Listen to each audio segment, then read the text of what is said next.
this BRICUP briefing. BRICUP stands for the British Committee for the Universities of Palestine. The immediate reason for the briefing is our Secretary of State for Education, Gavin Williamson's remarkable diktat that all universities must adopt the IHRA definition of anti-Semitism, indeed must have done so by last Christmas. This raises critical issues of university autonomy, academic freedom, and the right to advocate for Palestine. Now, the university sector, top to bottom, is between skeptical and outraged by Williamson's cack-handed edict. It can be resisted, it can be rolled back, and this briefing is part of that process. Before we start, some housekeeping. How the meeting will be run. This is not a discussion meeting.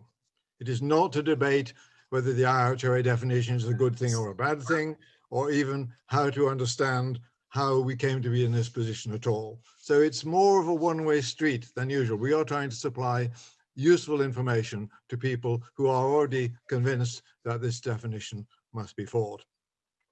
We will be keeping microphones on mute for that reason, and the chat will only be available for sending questions to be answered if we have as many as possible as we have time for by the speakers. The structure of the briefing is as follows. We have two one-hour sessions, each of which has two speakers, followed by 30 minutes of question and answer. Between the two sessions, there will be a 10-minute break, and we aim to finish by 1:15 at the latest. We realize that not everyone will be able to stay throughout, but there will be a recording available shortly afterwards, as soon as possible, for those who couldn't attend all of it. Now, in summary, the first session will cover the definition and its defects, and also the legal status of the definition and Williamson's attempt to force the hand of universities. The second session will discuss the impact on research and teaching and debate on Palestine, and also how to defend the right to advocate for Palestine and academic freedom, so how we organize. But before we start on that, we are very fortunate to have to help us to understand what is happening, two speakers. The first will be Ben Jamal and then Omar Barghouti from Palestine. So I will introduce those speakers briefly. Ben is the director of the Palestine Solidarity Campaign, the premier group in this country that is working for Palestinian rights and advocacy. So Ben, over to you. You have 5 minutes. Thank you, Jonathan. Welcome, everyone. I'm very pleased to be here, and I want to say thank you to Jonathan and to Tom and colleagues at BRICUP and UCU for organising this very important meeting. Now, it is crucial that in devising and implementing a strategy to combat the IHRA definition, that we understand how it is being used within the context of a broader attempt by Israel and its allies globally to suppress Palestinian voices and advocacy for Palestinian rights. This is a project of delegitimization that seeks to reframe activism for Palestine as something hostile, as something sinister, and via the usage of the IHRA as a key tool, as something anti-Semitic. Its aim is to divide or separate the Palestine solidarity movement from other progressive movements, to isolate it, to confine it to the margins of political discourse. Now, Omar is going to talk about how this has operated globally and the specific targeting within it of the BDS movement. I want to say something briefly about the UK context, and there will be others who address the origins of the definition and its early guises, but the IHRA definition began to loom large in the UK after the UK government adopted it in December 2016, and since then, there has been a well-coordinated campaign to get public bodies and organisations to adopt it, with significant efforts made specifically to target local authorities and universities. This campaign intensified and gained huge momentum in the summer of 2018 in the context of the narratives of anti-Semitism within the Labour Party where the adoption of the IHRA emerged as the central demand of the Board of Deputies, of the Jewish Labour Movement and others, to signify Labour Party's commitment to tackling anti-Semitism. And the Labour Party's decision to adopt that summer had an undeniable significant impact upon the efforts PSC had been making in partnership with a range of groups, including Free Speech on Israel, Jews for Justice and others, to persuade public bodies not to adopt, or if adopting, to insert very significant and specific caveats that would neutralise the problematic examples attached to the definition and protect the space for campaigning. Now, it is worth noting that despite this vigorous campaign pushing adoption, it is still a minority of local authorities and universities who have adopted, and many who have done so with caveats or have not directly adopted the problematic examples. It is also true to say that there are very few examples of public bodies directly citing the IHRA and using it to close down an event or meeting. But the project to have the definition normalized, accepted in the mainstream as non-controversial, has had undeniable huge success. One measure perhaps is the fact that the myriad of voices that will be referenced today who have pointed out the dangers of definition, academic experts, legal scholars, members of Palestinian civil society, have been largely confined to the margins of the mainstream media and public space. This speaks to a significant factor we need to bear in mind about how the definition is being employed to suppress activism and limit freedom of expression. And this is through the chilling effect. Carmen Obusi at Oxford has expressed this well when she describes the definition being adopted as a bit like having a tank placed on your lawn. The tank driver may not need to fire his weapon to succeed in creating a climate of fear that chills debate, or in this case, makes Palestine a toxic or a no-go area. So it's crucial, in conclusion, that we have meetings like this that are focused on defending the space, that address why we must oppose the IHRA, because it is not fit for purpose, because it hinders, not helps, coherent anti-racist politics, because it seeks to deny the rights of Palestinians to bring the facts of our oppression into the public domain, and the rights of others to advocate for action in addressing that oppression. But it is also crucial that we address the chilling effect, not just by defending the space, but by continuing to open the space, by refusing to be silenced, by continuing to campaign, by continuing to hold meetings, to pass motions, to support divestment campaigns, for example, being run by students on campus, by continuing to assert the facts about the nature of the oppression being visited upon the Palestinian people and our responsibilities to address and end the UK's complicity in supporting that oppression. Thank you. Ben, thank you very much. Very good start, but now we're going to hear from Omar Barghouti, I imagine from Ramallah, one of the key activists for Palestine. He is a Palestinian human rights defender and a founder of the BDS movement. Omar, over to you. Thanks, Jonathan.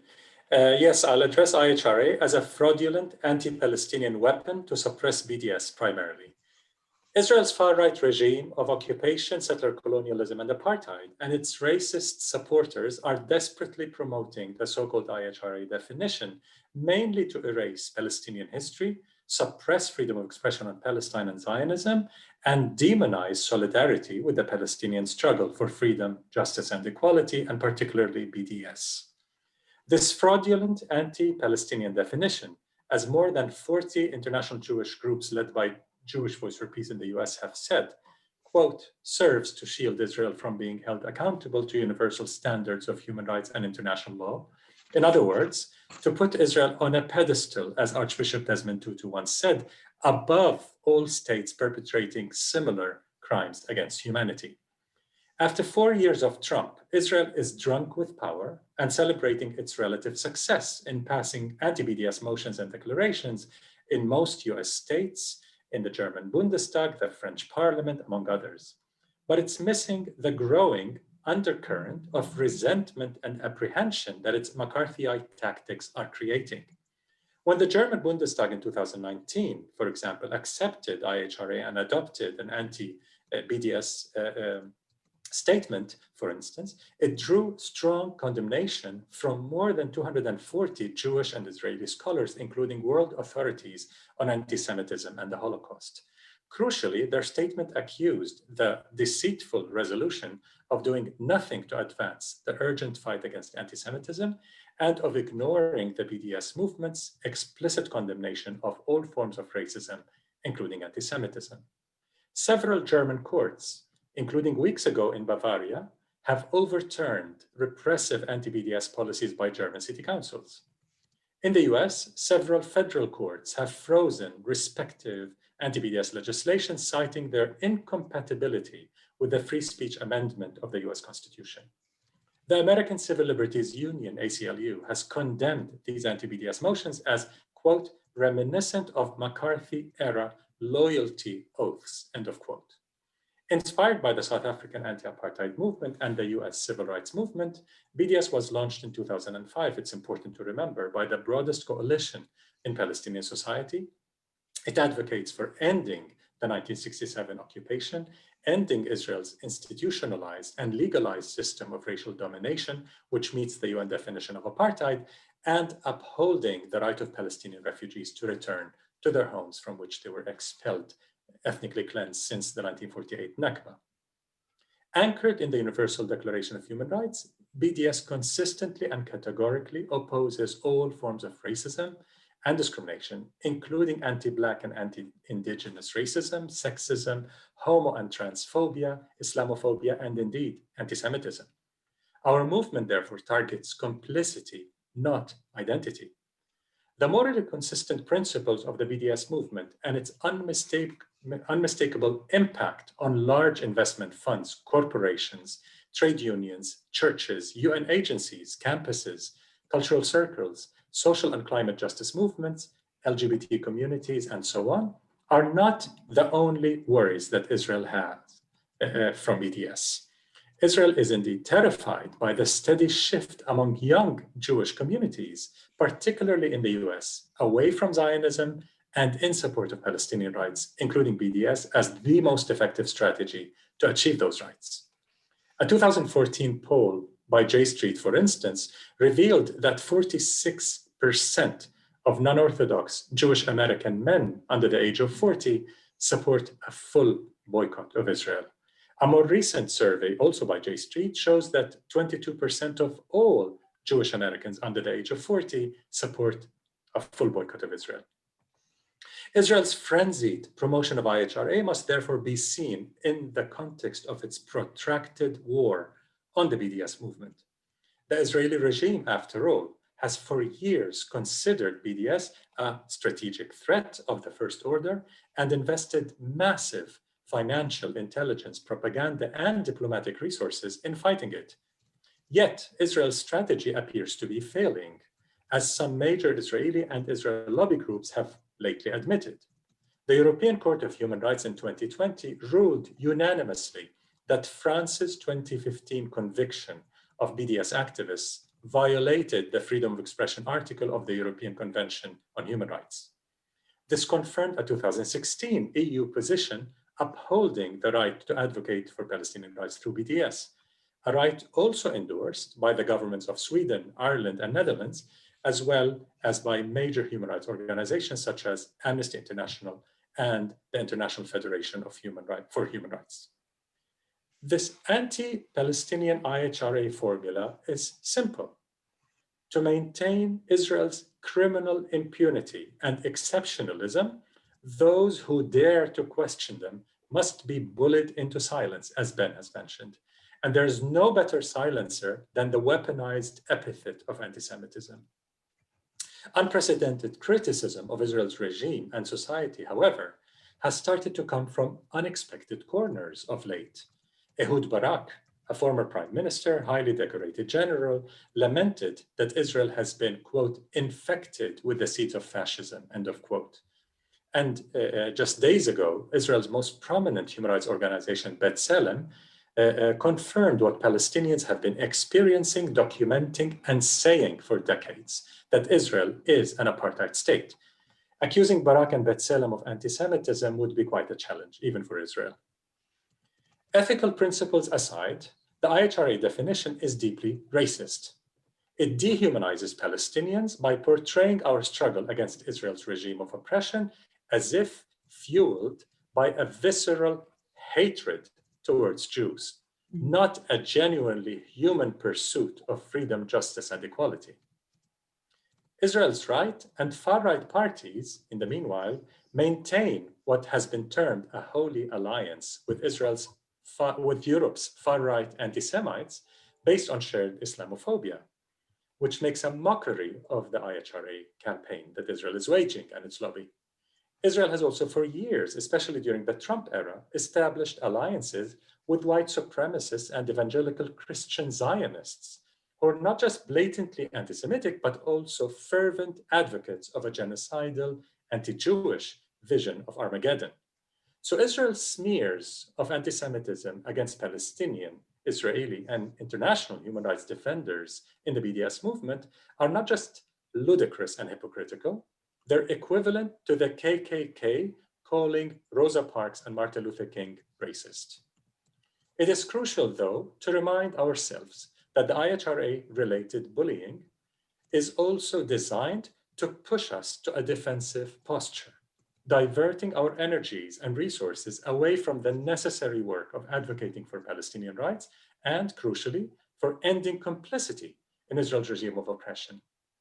When faced with smears and intimidation, we must continue to defend our right to freedom of expression and against anti-democratic repression, for sure. But most of this indispensable defense is best left to those of us with legal and other expertise that is required to effectively perform this task. For the rest of us, the absolute majority of activists, our main response must be to further grow our BDS campaigns everywhere, as Ben has mentioned, mainstreaming our demands and expanding our impact on policy at all levels. Indeed, despite the IHRA frenzy and the related climate of anti-Palestinian McCarthyism that's taking over the UK, the Trades Union Congress, TUC, after effective campaigning by PSC and progressive leaders of the largest trade unions in the UK, has called for ending military trade with Israel and for pressuring corporations to end their complicity in Israel's violations of Palestinian rights. Omar, 1 minute, please. Okay, I'm done. And despite adopting the fraudulent IHRA definition, the Labour Party in 2018 conference adopted a freeze of arms sales to Israel and reiterated its support for the Palestinian refugees' right of return.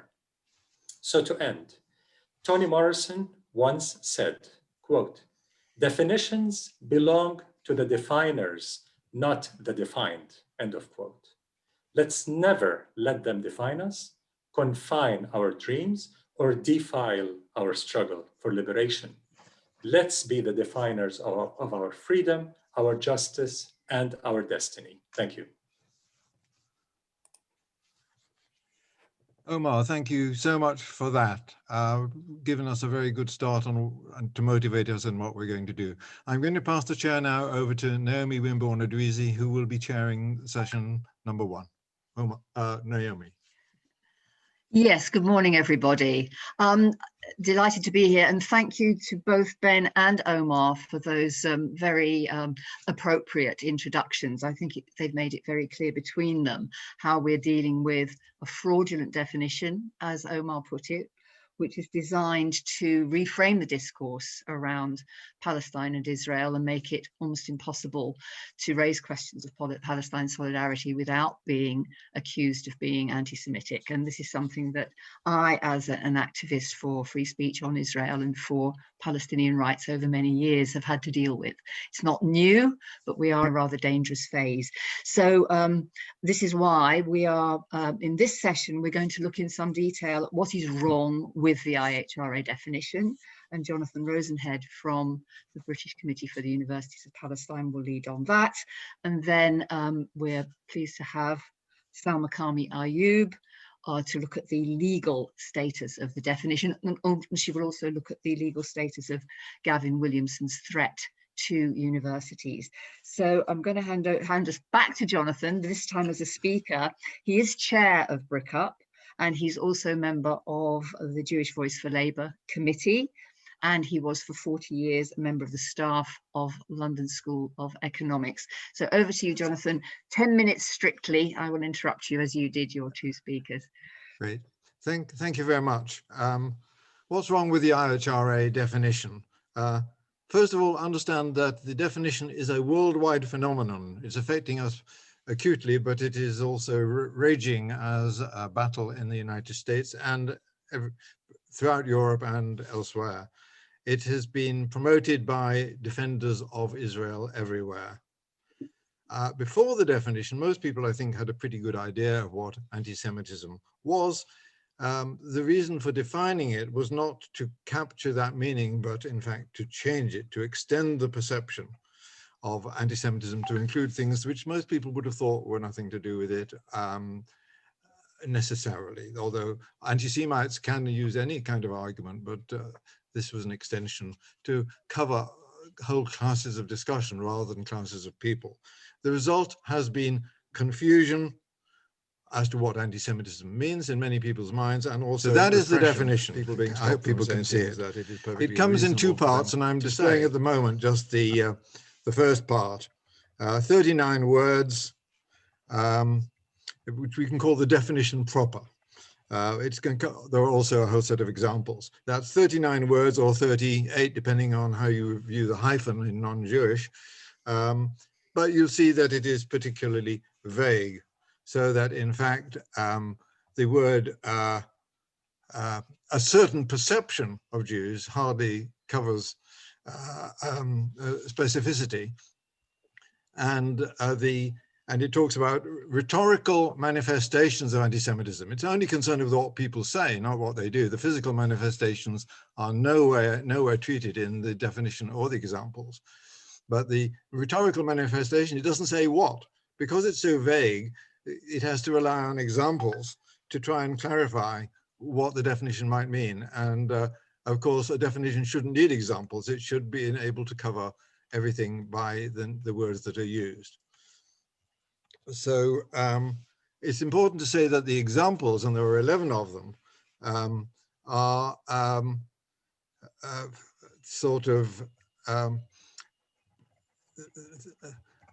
they are said to be, that they could, taken into account the overall context, be anti-Semitic. So those phrases which are in the document, which claims to be this definition, those words are never repeated by people who use the definition. So they assert that if you say something of the kind that's in any of these examples, then it is, regardless of the context in which you use it, anti-Semitic. And that, of course, is indefensible in any way. Of the 11 examples, only 4 are unambiguously about anti-Semitism as we would have understood it before the definition was advanced. The other 7 reference Jews only in the context of Israel, and indeed 2 mention only Israel and don't mention Jews at all. The original drafter of this definition was Kenneth Stern, a very prominent American Zionist, and he says that it was designed not to define anti-Semitism, but to gather data which could be used on a comparative basis to see whether people in one country were more anti-Semitic than another, or in a particular country whether anti-Semitism was growing or shrinking. Indeed, in a Zoom meeting earlier this month, he said that on his understanding, the 39 words were not a definition, they were just a preamble to his examples. And therefore he didn't worry about the fact that they were almost empty of content.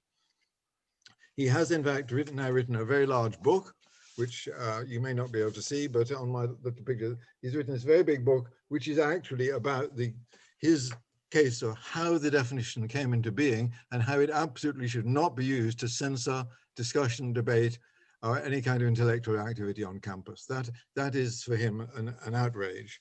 So even the person who wrote it thinks it's a bad idea to be used in universities. I've only got time for at most 2, maybe only 1 example of what's wrong. So I'll take the top one. Denying the Jewish people their right to self-determination, e.g. by claiming the existence of a state of Israel, is a racist endeavor. You have to recall that in 2018, the Israeli parliament passed the nation state law, which says the right to self-determination in Israel is unique to the Jewish people. Now that is a clearly racist statement, because there are many people who are not Jewish in Israel. How is it racist to state then that the Palestinians also have a right to self-determination? The Jews say that's not allowed, or the Israelis say that's not a right, not the Jews. The Israelis say that's not allowed because that would remove the Jewish people's unique right to self-determination. Let's be clear, early Zionists said that the state of Israel, which they hoped to achieve, although they didn't call it by that name at the time, was a colonizing project. Indeed, it was a settler colonial project. It was to settle Jewish people from Europe in the state then known as Palestine. Settler colonization is racist. If we are not allowed to say that, we're not allowed to discuss the origins of Israel. In this and in other ways, the attempt to deny us, it's an attempt to deny us the language to define what is happening, because if you can control language, you can control thought, and we must deny their attempt to prevent us from analyzing what is happening and what has happened and what is wrong with it. The vice chancellors may be reluctant to declare staff and students anti-Semitic on such convoluted grounds, but outside bodies will certainly use examples of this kind. I only have time to do that one. I recommend you look at the definition and all the analyses which have been made of it. Outside bodies will cite these examples and saying those people who say any of those things are definitely anti-Semitic, and the universities will then have the problem of deciding to deny the assault by the Board of Deputies, the campaign against anti-Semitism, etc., or they will be forced to take people through disciplinary processes. They may, in fact, excuse people from and say they were not guilty, but the chilling effect on them and all their colleagues at that university and colleagues at other universities will be hard to deny. So I will stop there. I'm sorry I can't go through all the other examples. I suggest you do look at the definition as a whole and form your own opinion of it. Thank you. Jonathan, apart from the glitches, that was excellent and well within time. So thank you very much. Can you unshare your screen, please, so that we can I will get rid of that? Fantastic. Okay, thank you very much. Yes, I mean, Jonathan attempted there to race through the many egregious problems with the IHRA definition. I'd like to restate what he said there about looking at some of the documentation which was sent out, links were sent out to people planning to participate in this meeting. There's a lot to read, and there are many excellent authorities who have critiqued the definition in considerable detail. Nonetheless, there are those, and we've had recent examples, social media threats just yesterday to basically blanket academia with demands for any expressions of Palestine solidarity that breach or can be interpreted as breaching the IHRA definition, that should be denounced and individuals responsible held up as pariahs. This is really dangerous stuff. Okay, I'm happy to say that we can now move on to welcome Salma Karmi Ayub. Salma is a Palestinian lawyer. She's practicing as an independent barrister in London. She specializes in human rights law, and she is also a consultant for, sorry, that's my timer for Jonathan. Yes, time's up. Sorry about this. Okay, didn't realize it was going to make that a rather attractive noise. She's a consultant for the Palestinian human rights organization Al-Haq. And Salma's job here is to talk us through the legal implications of the IHRA definition itself and the legal status thereof, and also of Gavin Williamson's threat to UK universities. So Salma, over to you. Okay, thanks, Naomi. Can you hear me okay? Is my sound all right? I can hear you perfectly. I assume others can as well. Please okay, go ahead. Great. Thanks for inviting me to be part of this. And I know I've just got 10 minutes to talk through the kind of legal implications. So because it's not a very long time, I will just really attempt to flag, I think, the main issues with the IHRA definition.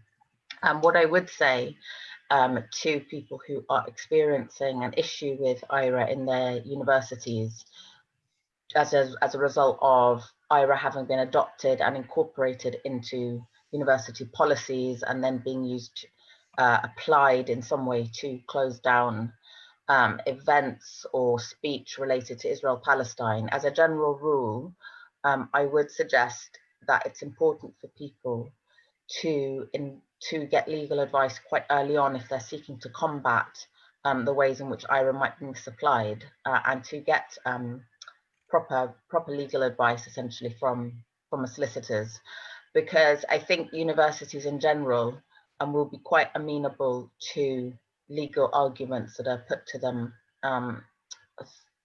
in order to, and essentially universities want to try to avoid, generally speaking, legal action being taken against them. It's costly, you know, it has reputational implications. And in my experience, I've known that activists on campuses have often been able to overcome kind of obstacles that are put in their way by IRA by making cogent legal arguments and engaging university management quite early on. So just as a general rule, what I would say is, you know, the legal issues related to IRA are quite complex, and I think it is worth seeking legal advice early on to deal with any obstacles that are put in people's way.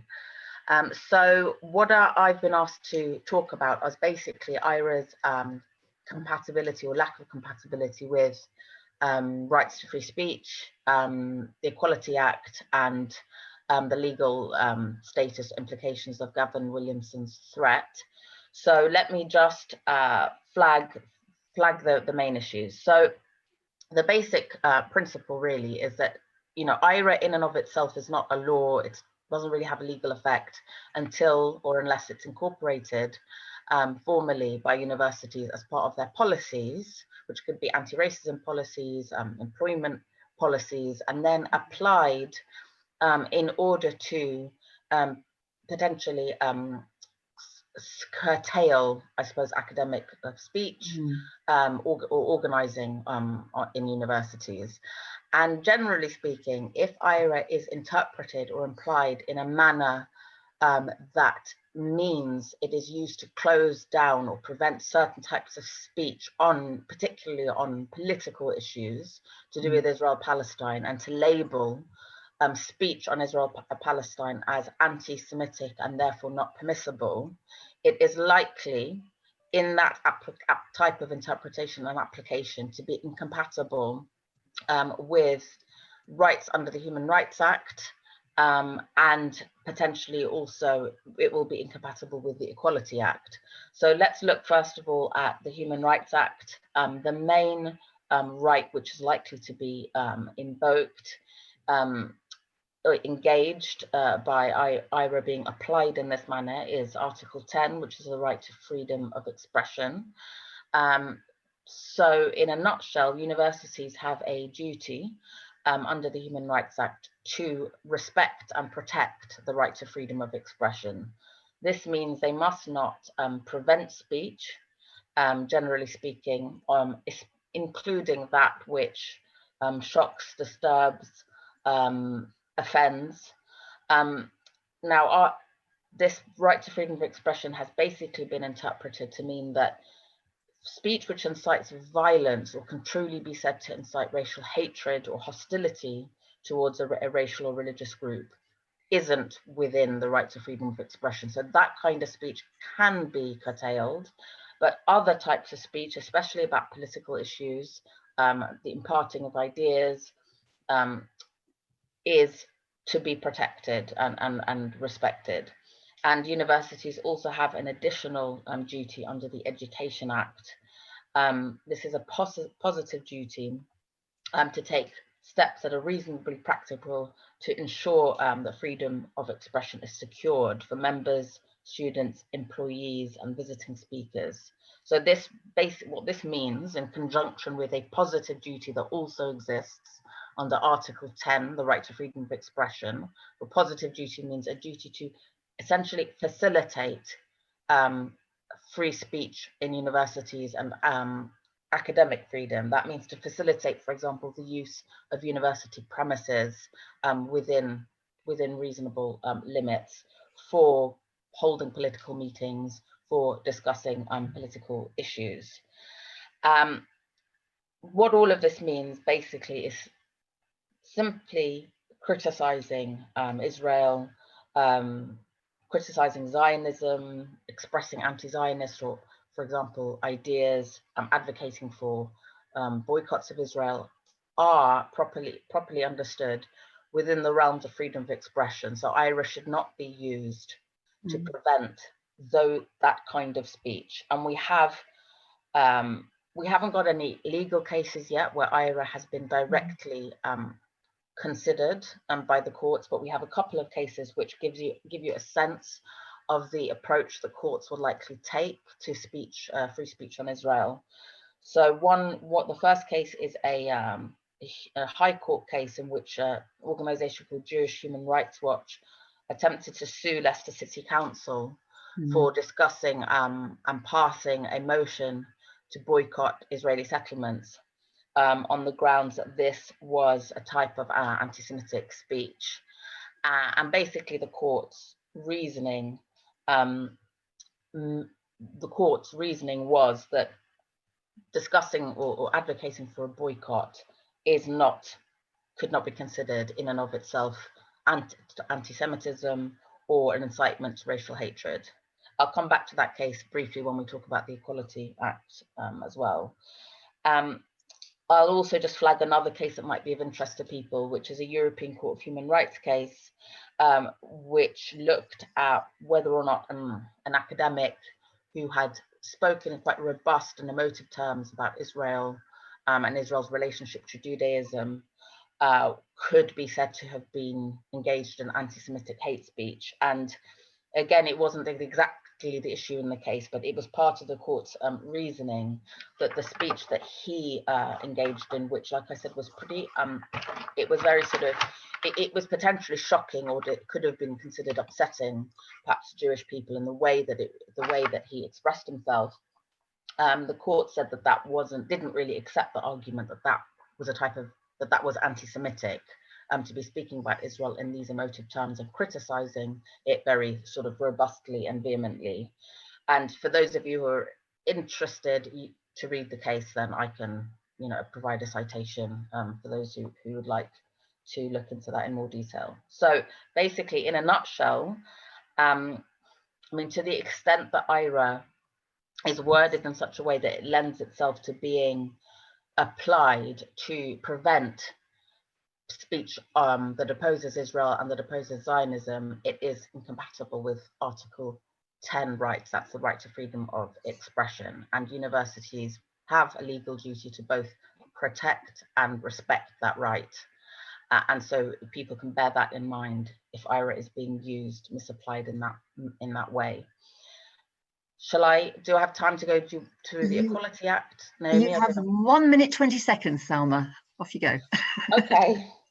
Right, so I think the reason why people have asked me, why I've been asked to look at the Equality Act is this is basically a piece of legislation that universities are bound to apply to essentially ensure that there is equality amongst students and their employees, and to prevent and to protect students and employees from discrimination or harassment related to race or religion. Now, it's possible that universities could incorporate IRA into their anti-racist policies and use it, I think, the main issues with the IRA definition. What I would say to people who are experiencing an issue with IRA in their universities as a result of IRA having been adopted and incorporated into university policies and then being used applied in some way to close down events or speech related to Israel-Palestine. As a general rule, I would suggest that it's important for people to get legal advice quite early on if they're seeking to combat the ways in which IRA might be misapplied, and to get proper legal advice essentially from solicitors. because I think universities in general will be quite amenable to legal arguments that are put to them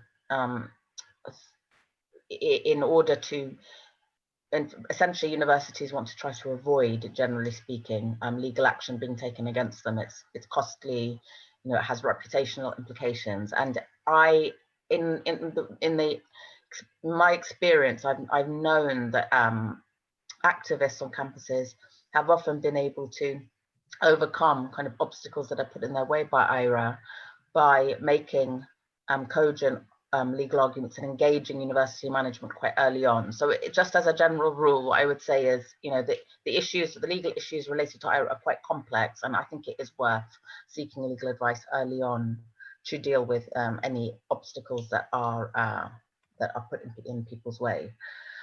So what I've been asked to talk about is basically IRA's compatibility or lack of compatibility with rights to free speech, the Equality Act, and the legal status implications of Gavin Williamson's threat.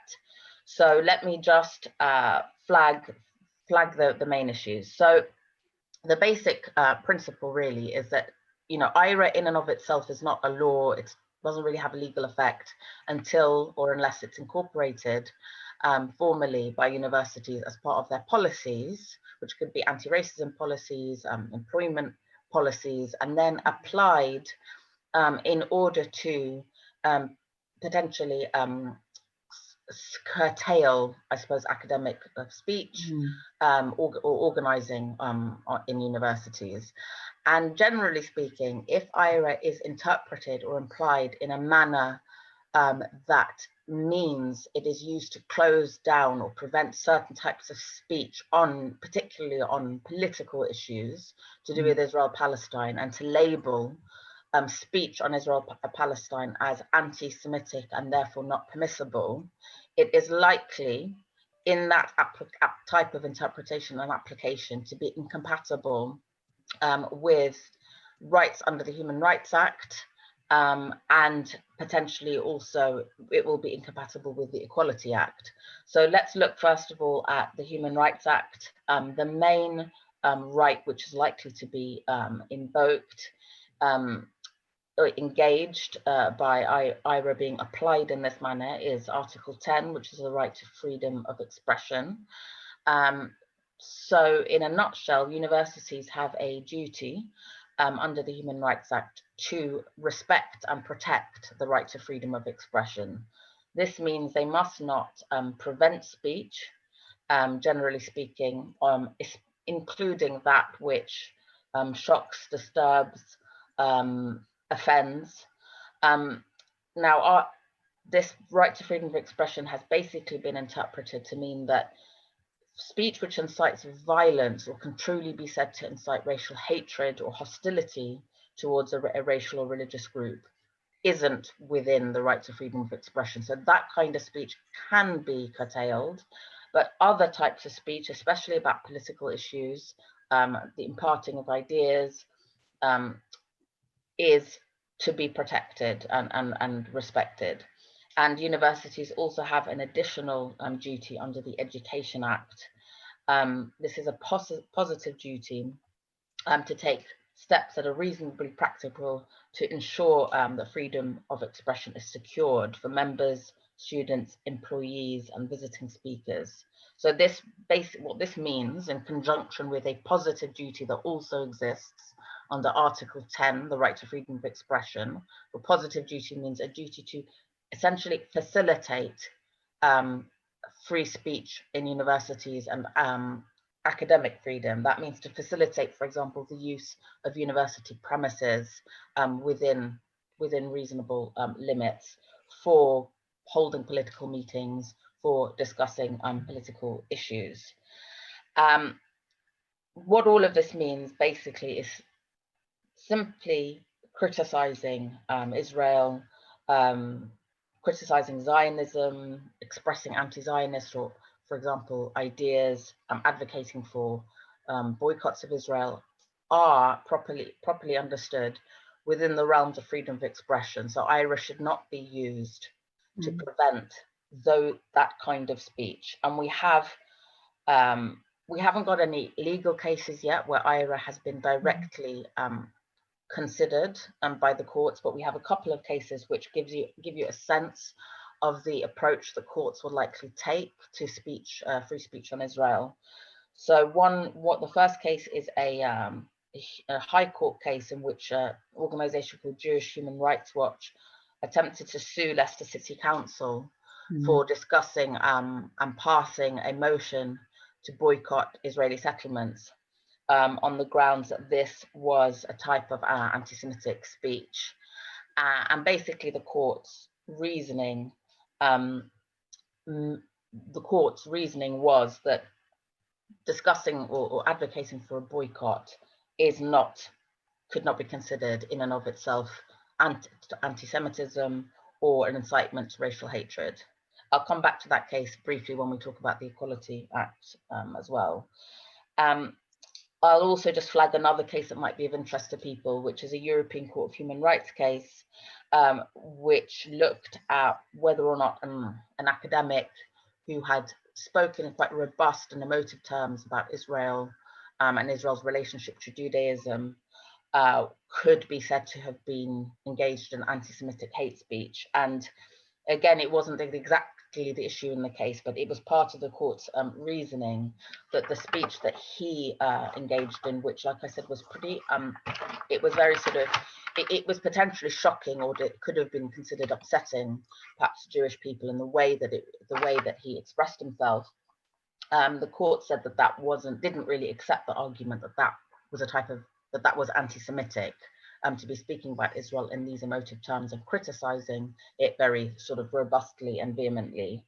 And for those of you who are interested to read the case, then I can, provide a citation for those who would like to look into that in more detail. So basically, in a nutshell, to the extent that IRA is worded in such a way that it lends itself to being applied to prevent speech that opposes Israel and that opposes Zionism, it is incompatible with Article 10 rights. That's the right to freedom of expression. And universities have a legal duty to both protect and respect that right.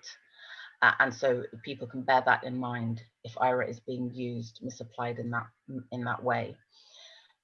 Do I have time to go through the Equality Act? Naomi, you have 1 minute, 20 seconds, Salma. Off you go. Okay. Right, so I think the reason why people have asked me, why I've been asked to look at the Equality Act is this is basically a piece of legislation that universities are bound to apply to essentially ensure that there is equality amongst students and their employees, and to prevent and to protect students and employees from discrimination or harassment related to race or religion. Now, it's possible that universities could incorporate IRA into their anti-racist policies and use it again, for example, if somebody were to make speech hostile to Israel, to claim that constitutes harassment against Jewish students, of Jewish students, and to therefore sanction that speech. And there have been, again, attempts, I think, by pro-Israel organizations to encourage universities to use IRA in this manner. The bottom line is that basically, this has been looked at again by a couple of court cases. Your time's up, but do conclude this sentence. Okay, so political beliefs and ideologies, such as support for a political project like Israel, support for Zionism, has not been considered by the courts to be a protected characteristic. And what that means is, if people say things which oppose Israel or oppose Zionism, these are the expression of political ideas, it is unlikely in and of itself that such speech could be considered as a type of harassment of Jewish people that would mean that a university would be entitled to sanction that speech or in fact obliged to sanction that speech under the Equality Act. So the bottom line is, if people are speaking about political issues, that is not likely to be considered a type of harassment against a religious or racial group, if it's confined to that type of speech and doesn't slip into actually insulting or abusing people on account of their being Jewish. I'm sorry that I haven't been able to go into any more depth. I mean, these are really very complex issues. And I think if people, especially if people are up against a purported application of the Equality Act vis-a-vis IRA, it is absolutely crucial to get legal advice, because it's quite a complex issue, but there are very good legal arguments that can be put to universities. Thanks, Salma. Applying it. We are actually just within time, so thank you very much. I'm going to call Alexandra in a moment to read out some questions that have been contributed. Do keep popping your questions into the chat or sending them to Anne Alexandra or Mike Barton, who as hosts will be able to receive what you put in the chat, or you can direct message them. I've got a couple of points I'd like to pick out myself. I mean, what Salma was just saying about the suggestion that IRA could be used. IRA, by the way, I think it was popularized in North America as a way of referring to the IHRA definition, in case anybody's confused about that. The idea basically that in challenging Zionism, you are challenging Jewish identity and therefore open to the charge of anti-Semitism. I mean, this is something that many of us Jewish activists have been arguing very strongly for a long time. It's been a huge issue in the Labour Party. It's caused us enormous difficulties as political operatives, and also just personally, it's very distressing.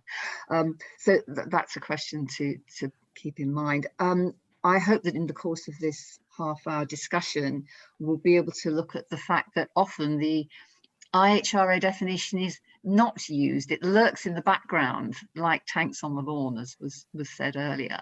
But complainants will often suggest that such and such events should be prevented from taking place because it will result in a security threat of some sort, and also that they will claim that anti-Semitic speech may take place if this event goes ahead, but they don't directly use the IHRA definition. So that's something I think we have to bear in mind.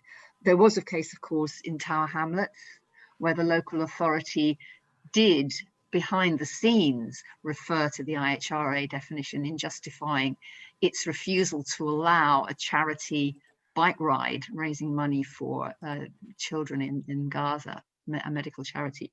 They refused to allow that bike ride to gather in a park in Tower Hamlets on the basis that it might infringements of the IHRA definition might arise.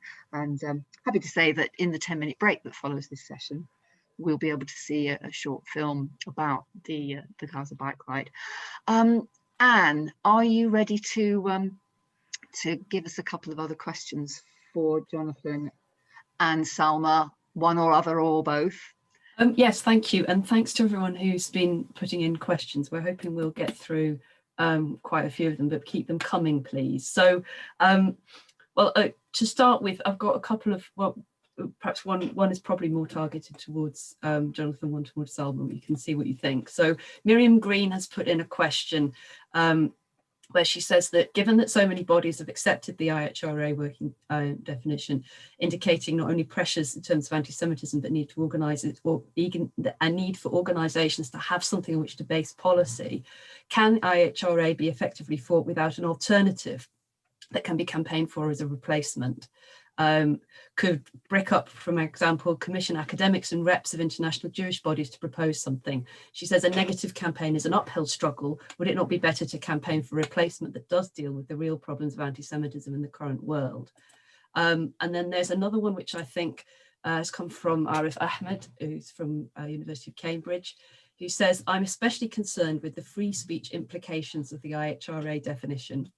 On the website, it states the definition, where it states the definition, my university starts by saying, nothing in the adoption of this definition affects in any way the university's commitment to freedom of thought and expression, as stated in the university's statement on freedom of speech. Is a statement like that likely to offer any protection? Excellent. Thank you to both of those questioners, and thank you, Anne, for reading them out. I'm inclined to put the first one about an alternative definition to Jonathan, since there has already been some work done on this, but I'm sure he'll have some useful observations. And if we can bring Salma in after that on the question, on the other question that's been asked. So thank you. Jonathan, go ahead first. Yes, okay.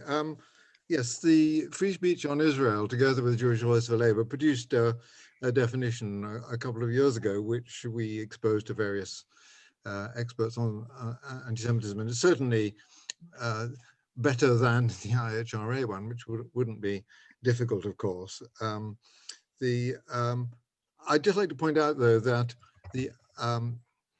that although local authorities showed very little appetite for rejecting the IHRA definition, it's quite different in universities. There is a clear movement. Vice chancellors are extremely reluctant to adopt this, many of them at any rate, and that's partly because they see the threat to their own autonomy and to academic freedom, but also because the staff pressure is appreciable, more in some places than in others. So the fact that we did so badly with local authorities, so the main ones have all adopted, doesn't mean that the battle is lost in the universities.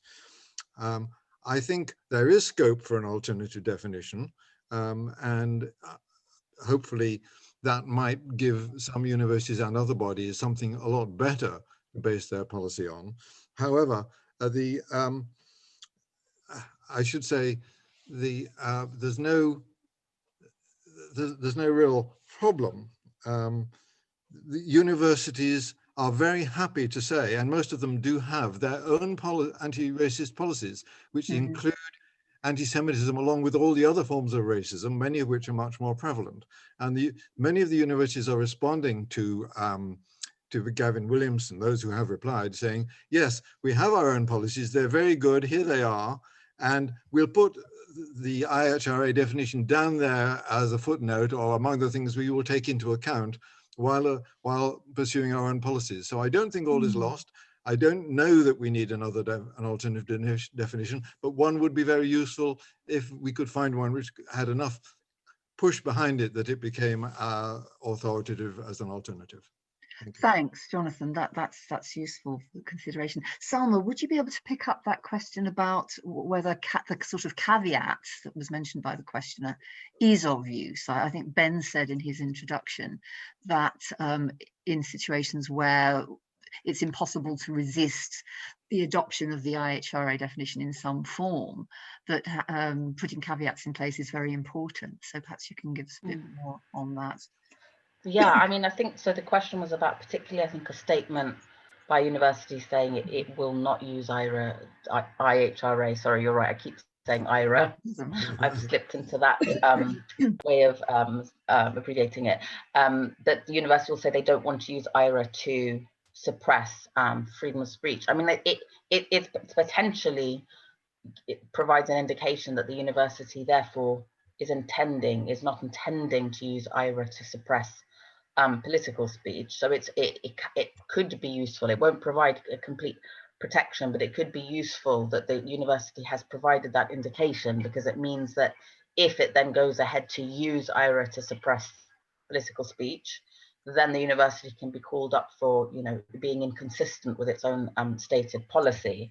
I think in general, and the thing about this definition is it's all really in the interpretation and the application.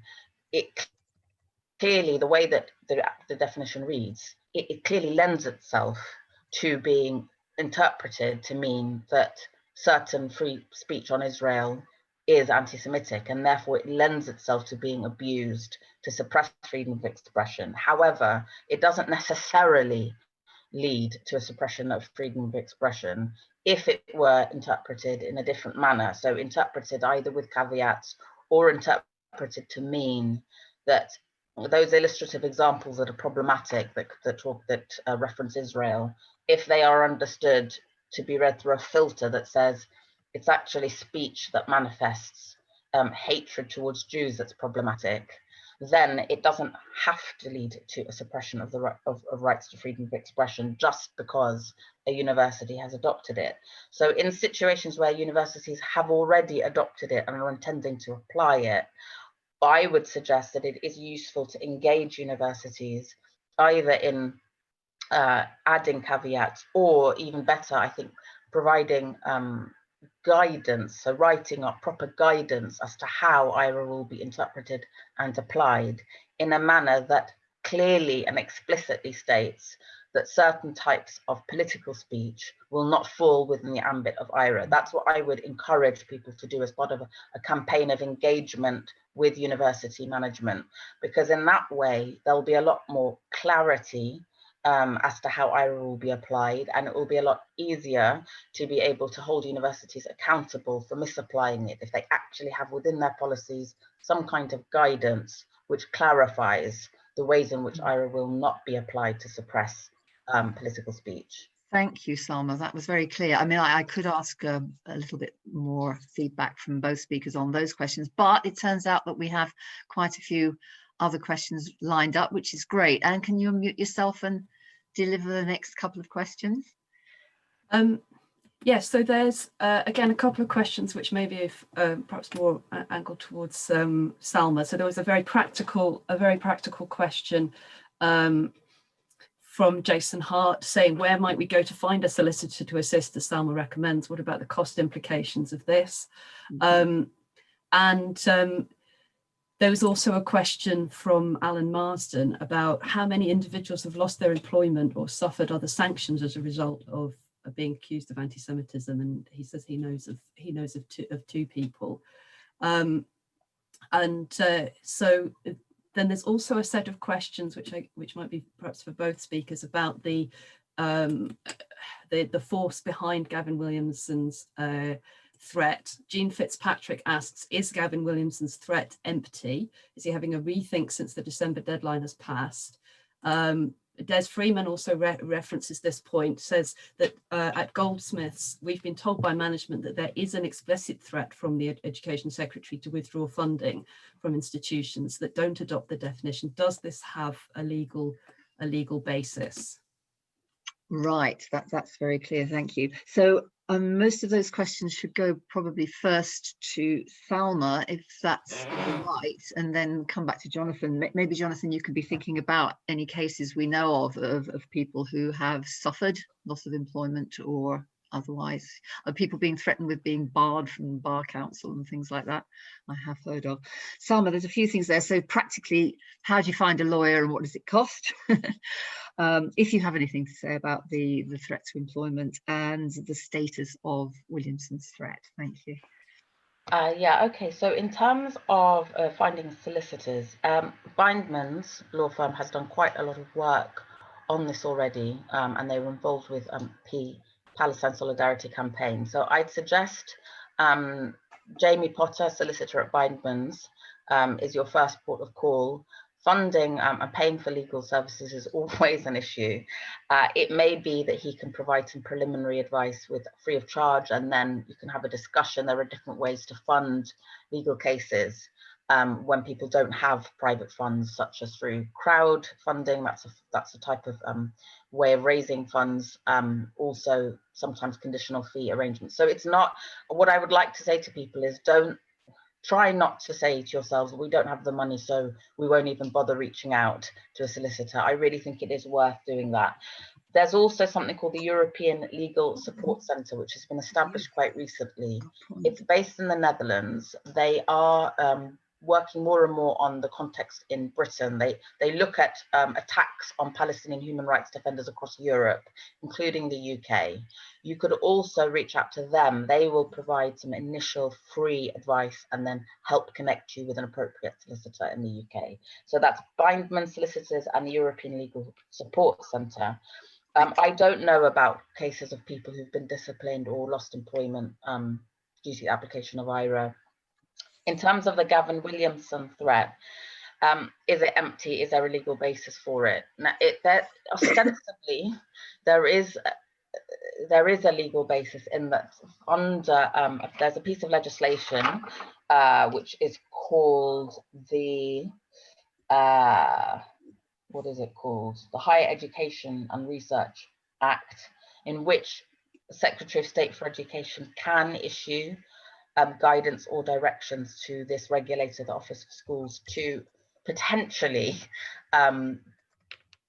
curtail funding or impose other kind of restrictions on universities. Now, it's from what I understand, and this is really not my area of expertise, if Gavin Williamson were to use that power under that act to do what he's threatening to do, which is to somehow cut off funding to universities and stop IRA, that would be riddled with legal problems, and it is very likely that a challenge could be made to that action on several legal bases to say that that is not a proper use of his powers under the Act, and so that it is not.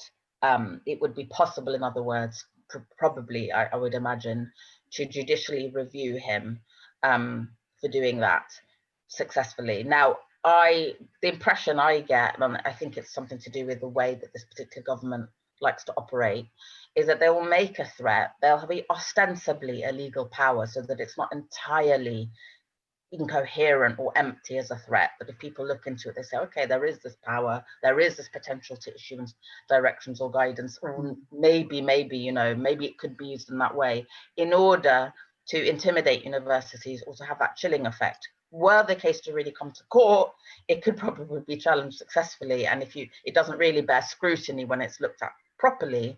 But I think I don't think people can entirely dismiss this as completely and utterly baseless. There is a potential power there, but it looks to me like it would be very possible to challenge it. Thanks, Salma.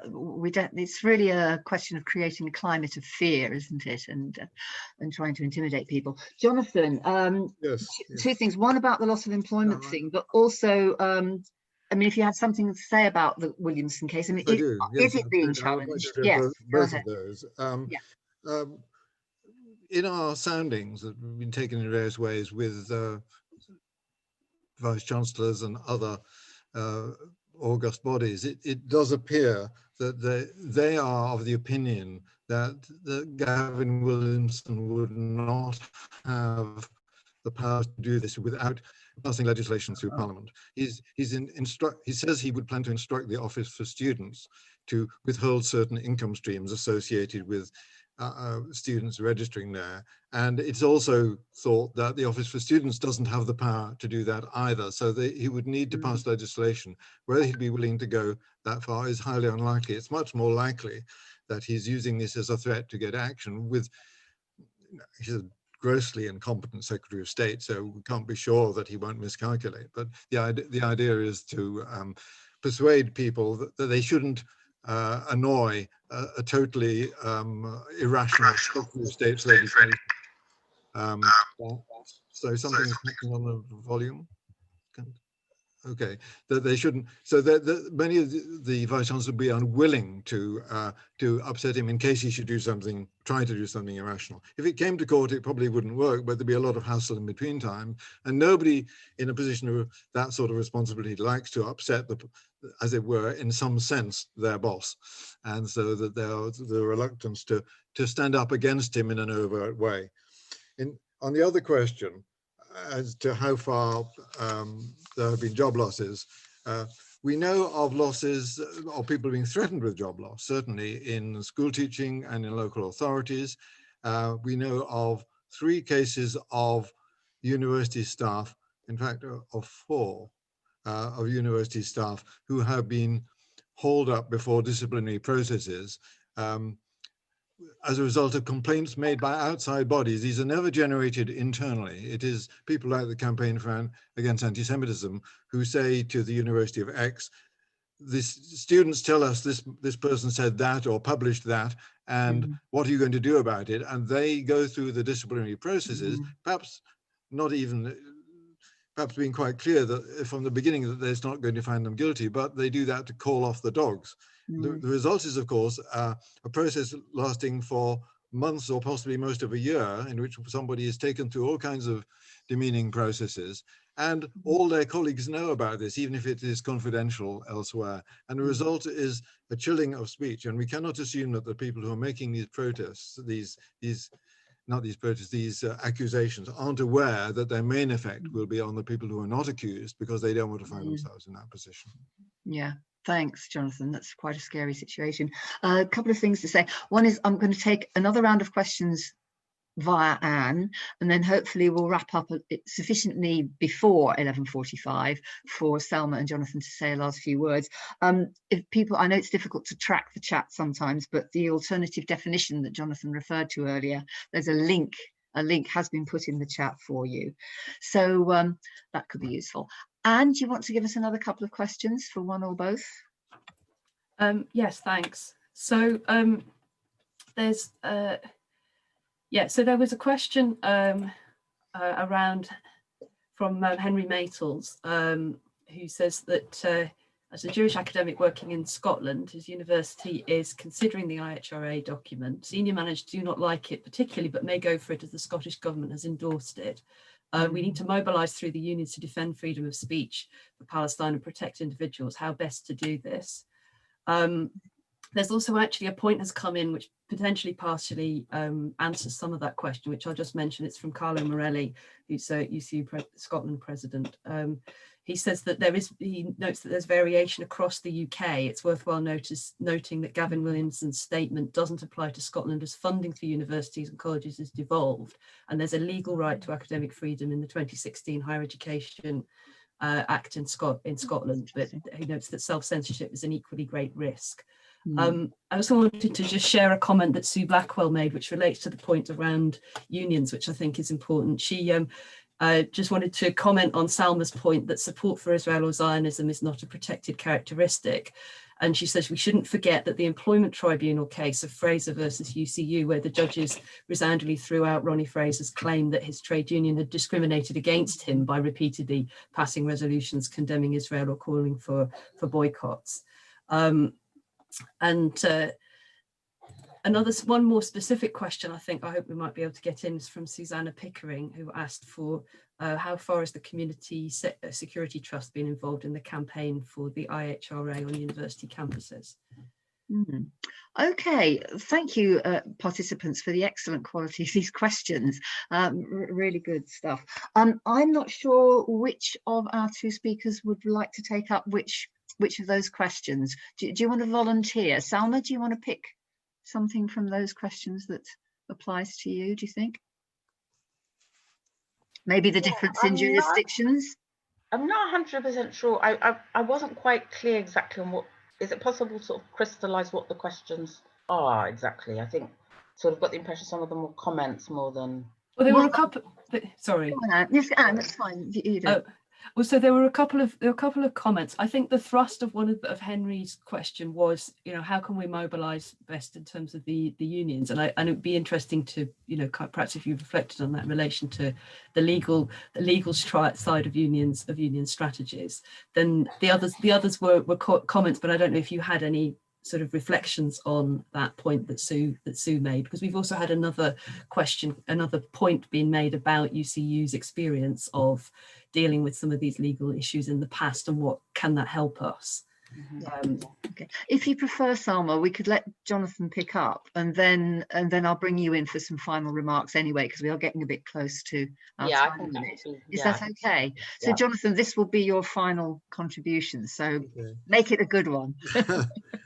Well, I'm pleased that Sue Blackwell mentioned the case of Ronnie Fraser versus the UCU, where he claimed that the UCU had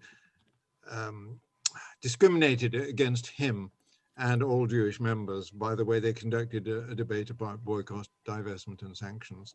And it was thrown out with what you might call contumely. It was a 30-day case, so they brought all kinds of witnesses, including MPs and so on, and the judgment itself makes fascinating reading. The judge says it's regrettable that this case was ever brought. It's an attempt to achieve political ends through what's the word, what's the word for vexatious or something, litigation, something like that. I got word legislation in my head, but you know, legal action, and it is fun to read. You don't need to read the whole thing, just the last few paragraphs. So the UCU defended itself well on that occasion. The UCU also has policy on this issue, and I imagine we might hear about that later anyhow, but UCU has on more than one occasion, first of all, decided that it would never use the IHRA definition in internal disciplinary processes. That's after there'd been an attempt made, I think it was by Ronnie Fraser, to use it in just that way. Secondly, it's passed motions that people should go around speaking on the speaker's tour, arguing against the IHRA definition. Hopefully Tom will talk about that this afternoon. The UCU policy is good. In terms of Scotland, of course, luckily for them, Gavin Williamson's remit does not extend to Scotland. And it's one advantage of devolution, that they're not so subject to this government as the rest of us are. But I think that the same methods apply there, except you don't have to fight against the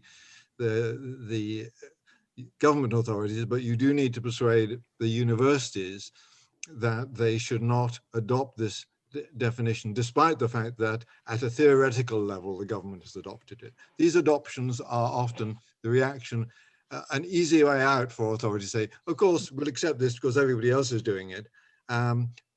In some cases, in many cases, that doesn't amount to anything, but it does contribute to the chilling of freedom of expression. So therefore, people should fight against it and try and get the universities not to adopt, try and persuade those that have adopted to rescind that adoption.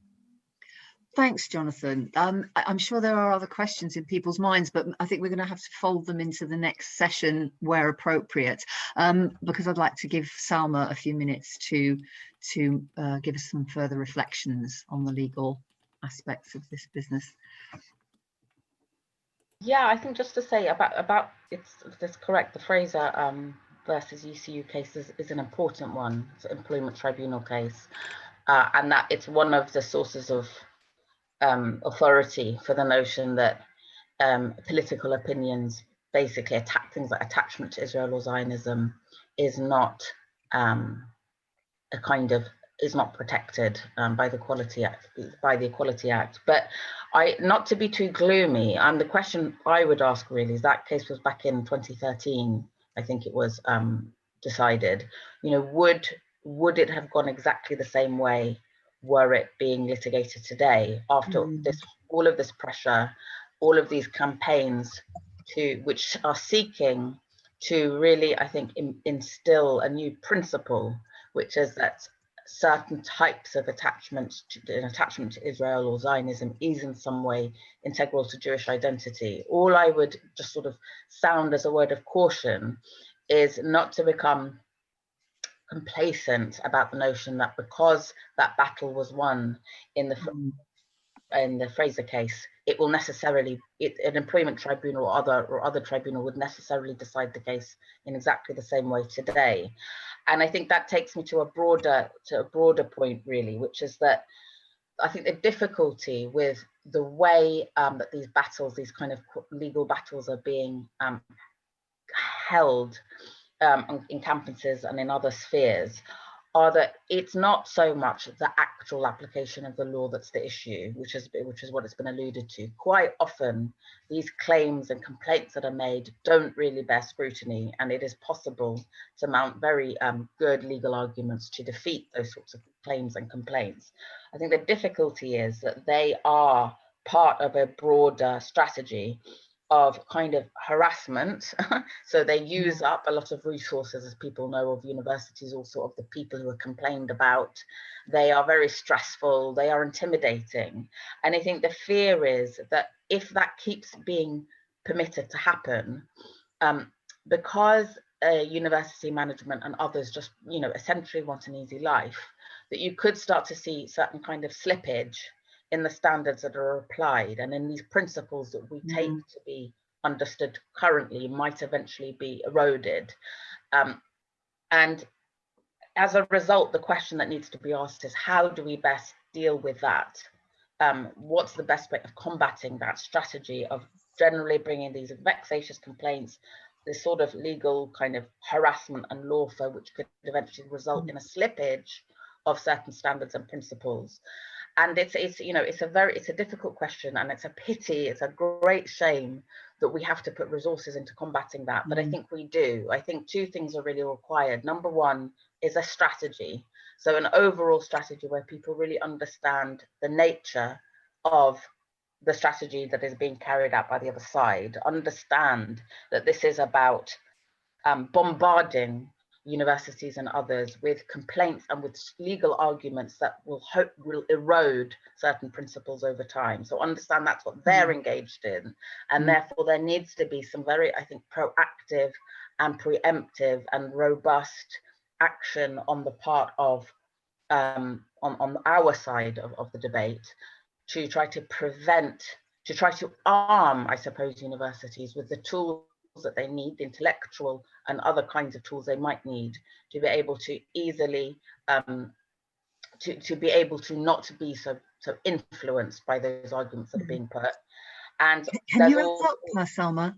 Sorry, can you wrap up, because we're near the end of our time? Okay, sorry about that. No, and no, just resources. I think, unfortunately, a strategy that of the type that I'm describing obviously requires resources, and perhaps an organisation dedicated really to fighting this. And that's another question. But I think that would be something useful for people to think about, which is how to actually establish kind of organisation that can really just be focused on dealing with this question. Great, Salma, thank you so much. And you've ended with a warning and a challenge there. How do we prevent all the energy that we want to be devoting to propagating the Palestinian narrative and the struggle for freedom, justice and equality? How do we prevent our energy being diverted into the necessary battle to match the bombardment of harassment that's going on, not only in academia, but in many other social spaces, whatever. And we are going to be running a short film about what happened in Tower Hamlets. And it's about the bike ride. It's about the bike ride, maybe not.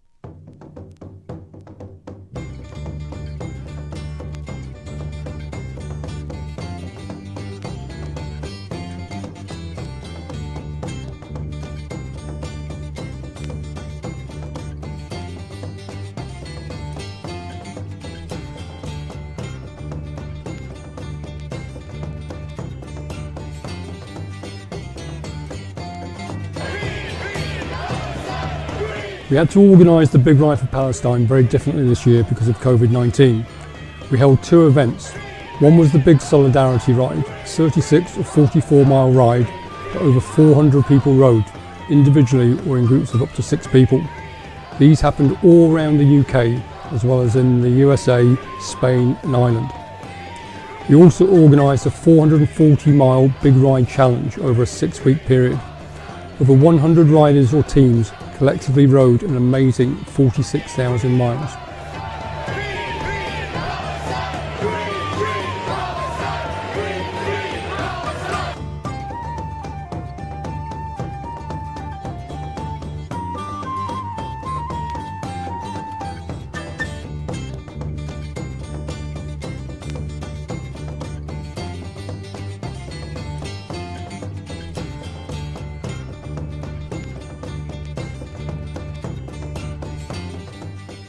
As well as big rides in the UK, there has been a parallel big ride in Gaza for children every year since 2016, and an annual big ride in Australia since 2017, when one of the original organisers returned home. In 2020, we supported the first big rides for Palestine in America, in Spain and in Ireland.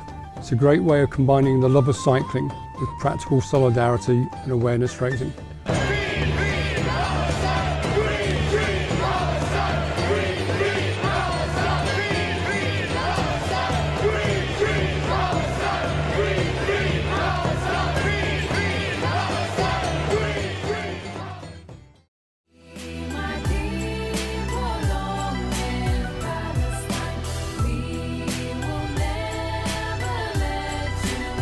Sing it with me now. Free, free Palestine. Free, free Palestine.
As well as raising awareness about human rights and justice for Palestinians, our other main aim is to raise funds for sports programmes for children in Gaza.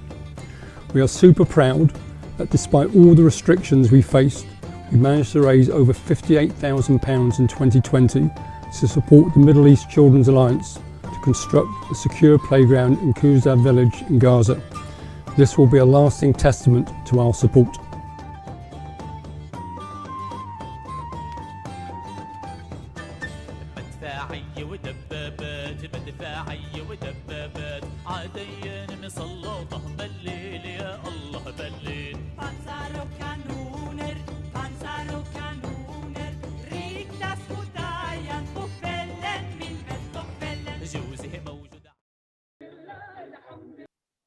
Right. Hello, everyone. Thank you very much for being with us. I hope you found the meeting so far informative and helpful. I must say, I myself am finding it so. Now, basically, now in this session, we're going to home in on a bit more about the question of Palestine and the IHRA. Let me just say at the beginning, before I introduce the speakers, I think you've heard enough through the excellent talks this morning and from your own knowledge beforehand, I'm sure, you've heard enough to know that what this really is about is not so much anti-Semitism. A tiny peripheral part of it may be to do with anti-Semitism, but on my reading, it's to do with Palestine. It's to do with fighting the growing movement to support Palestinian rights.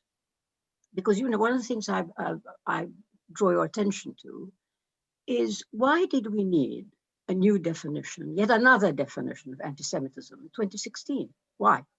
Because there was an EU working definition before, it should have been quite enough. Therefore, why produce another one? Well, I think the answer to that is precisely because it's a project. It's a project. It's really not a definition. It's a project, which on some readings, one would say is a project of the Israeli state to fight the growing interest in and support of the Palestine cause. 2016, in 2016, the situation was like this.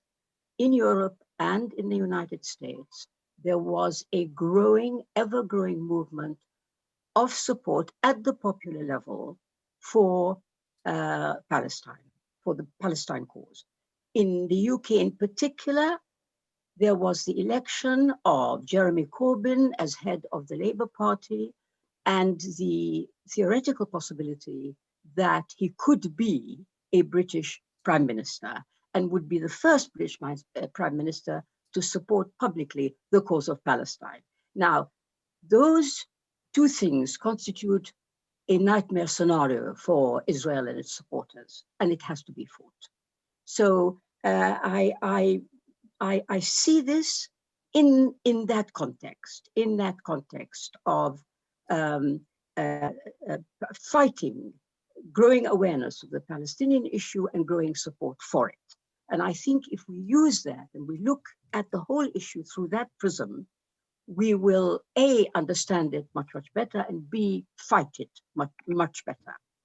Now, we have two speakers who are going to address that aspect of it from the University of Brighton, both of them.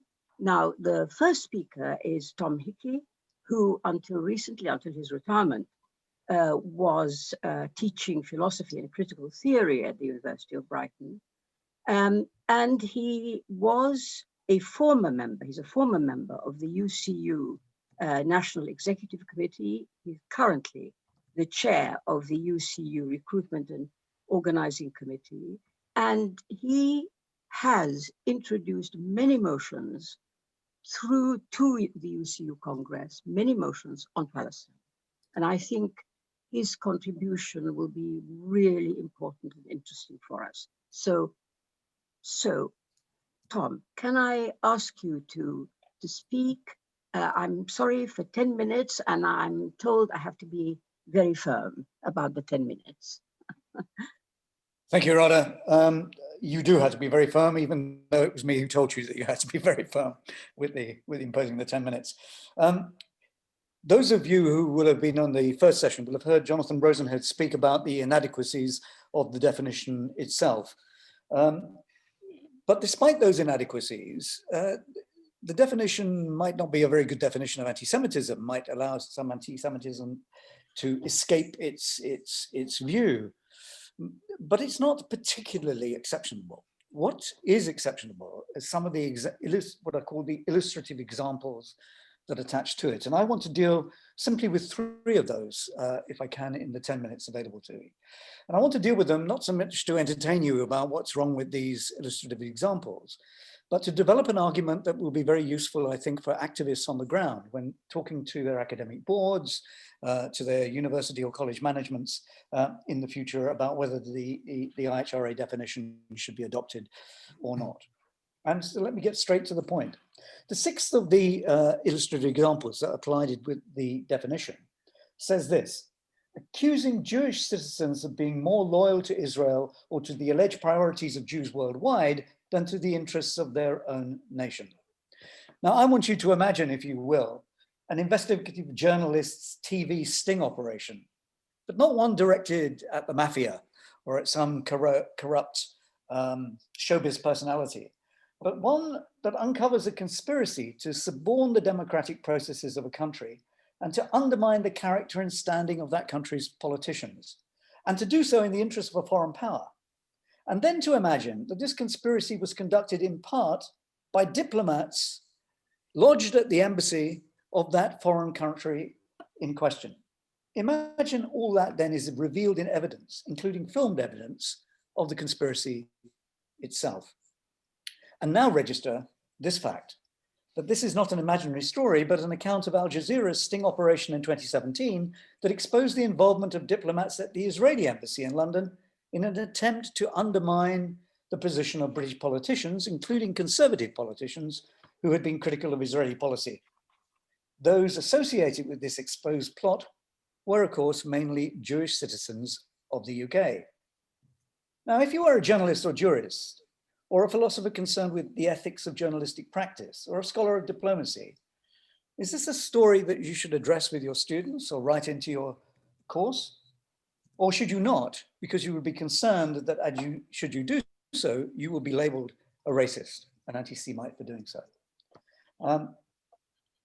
Notice that the question of whether you will be hangs very much on the interpretation of the very vaguely phrased illustrative example.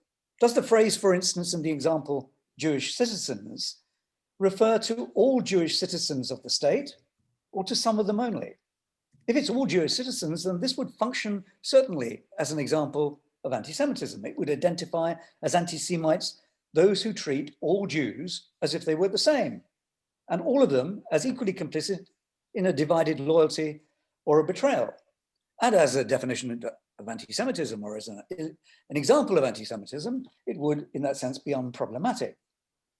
But if it refers only to some such citizens, for instance, those actually involved in the acts of disloyalty, then the example is declaring, in effect, that such an accusation against any Jewish citizen or any group of Jewish citizens would equally be an anti-Semitic statement, even if, as in this case, it happened to be true. Let me take you to example number 7. It says, here's an illustrative example of anti-Semitism according to the IHRA definition's illustrative examples. Denying the Jewish people their right to self-determination, for example, by claiming that the existence of a state of Israel is a racist endeavor. Well, the first problem here is a problem of logic. The case is offered as an example of anti-Semitism, and the case is a denial of a people of its right to self-determination. Yet, how is it possible that all and every case of such a denial is racist by definition, irrespective of whether the denial of self-determination is justifiable or unjustifiable? Would it be racist for the Parliament at Westminster, on behalf of at least a semi-United Kingdom, to deny self-determination to the Cornish people? Would it be racist for Paris to deny self-determination to the Bretons? Will it be racist when the current government of the United Kingdom denies the Scots a second referendum on independence? Why would any of those properly be considered racist? Moreover, the problem with the example can be equally seen if the question is focused on the phrase racist endeavor. What kind of logic is it that draws a causal link between the accusation of racism against a state's policy or a political condition or a constitution and the denial of self-determination? How does the accusation of racism directed at policy or constitutional provision constitute a denial of self-determination? Of course, there is a kind of logic of work here.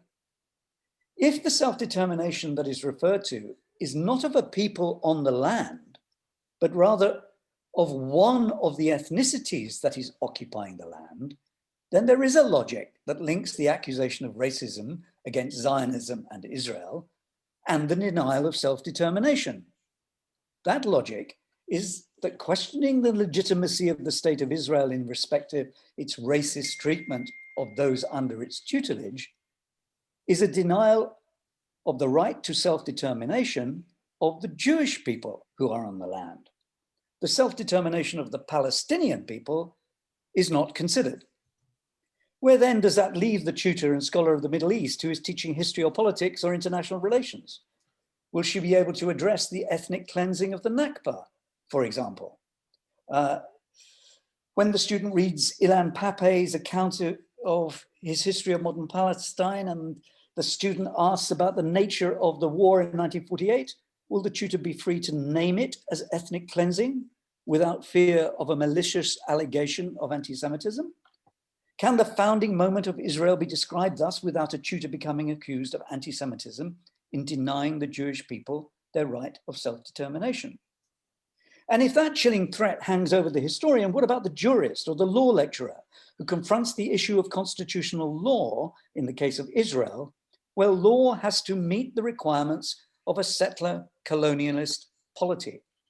What judgment can she make when she has required her students to read, say, Mazen Masri's book on exclusionary constitutionalism, and those students then ask her, what kind of law is it and what kind of constitutional order when 20% of the citizens of Israel who are Palestinian are excluded from the idea of the people, since Israel is a state of the Jewish people, and the history of constitutional law in Israel has been about excluding Palestinians from the constituent power of the people, despite their formal citizenship and their formal civil and political rights. If this discriminatory law is described as racist, then according to illustrative example number 7, the tutor is condemned as an anti-Semite out of her own mouth. And all of that has, of course, been made even more explicit in the passing of the recent nation-state law by the Knesset. According to this law, Israel is now formally defined as the nation-state of the Jewish people. And it is on the land of Israel that the Jewish people exercises its right to self-determination, though the geographical boundaries of what constitutes Israel is, of course, not specified in the law. Thus, the sovereignty of the people restricted to one ethnicity, violating any notional sense of the equality of citizens and denying the Palestinian people, those inside Israel, as well as those in the occupied West Bank, those in Gaza, and those otherwise in exile, any right of self-determination. How could this be described by any tutor otherwise than a colonialist and an apartheid state? And then finally, I just want to address example number 8, applying double standards by requiring of Israel a behavior not expected or demanded of any other democratic nation. The confusion occasioned by and expressed in this illustrative example is remarkable.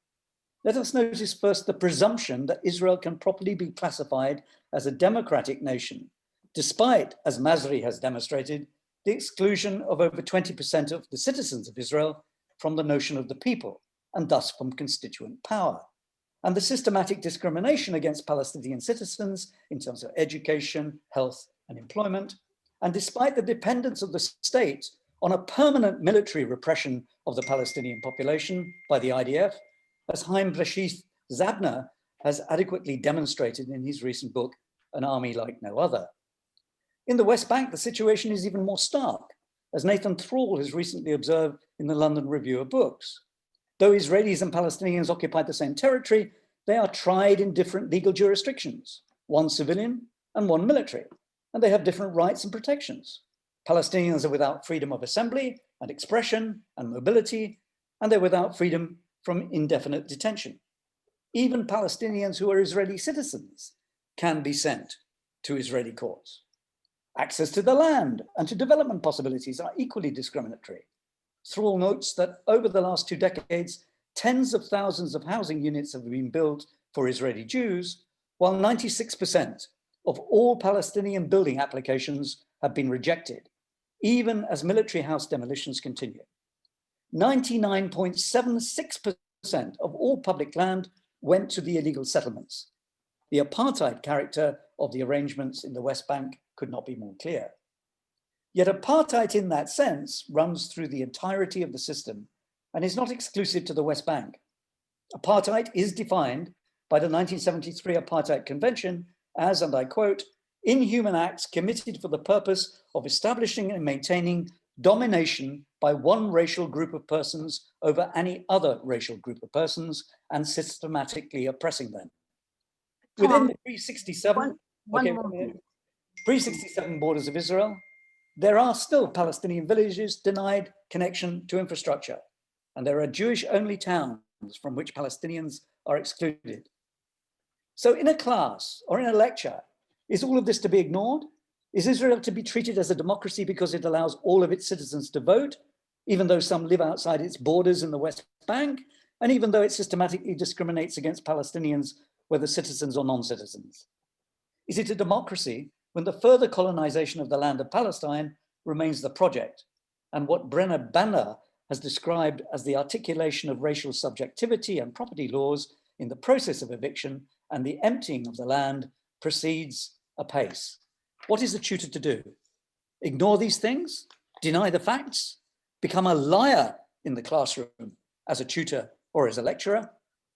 Or are they going to, if their institution has adopted the IHRA definition of anti-Semitism, put themselves in jeopardy of being held racist because they have spoken the truth?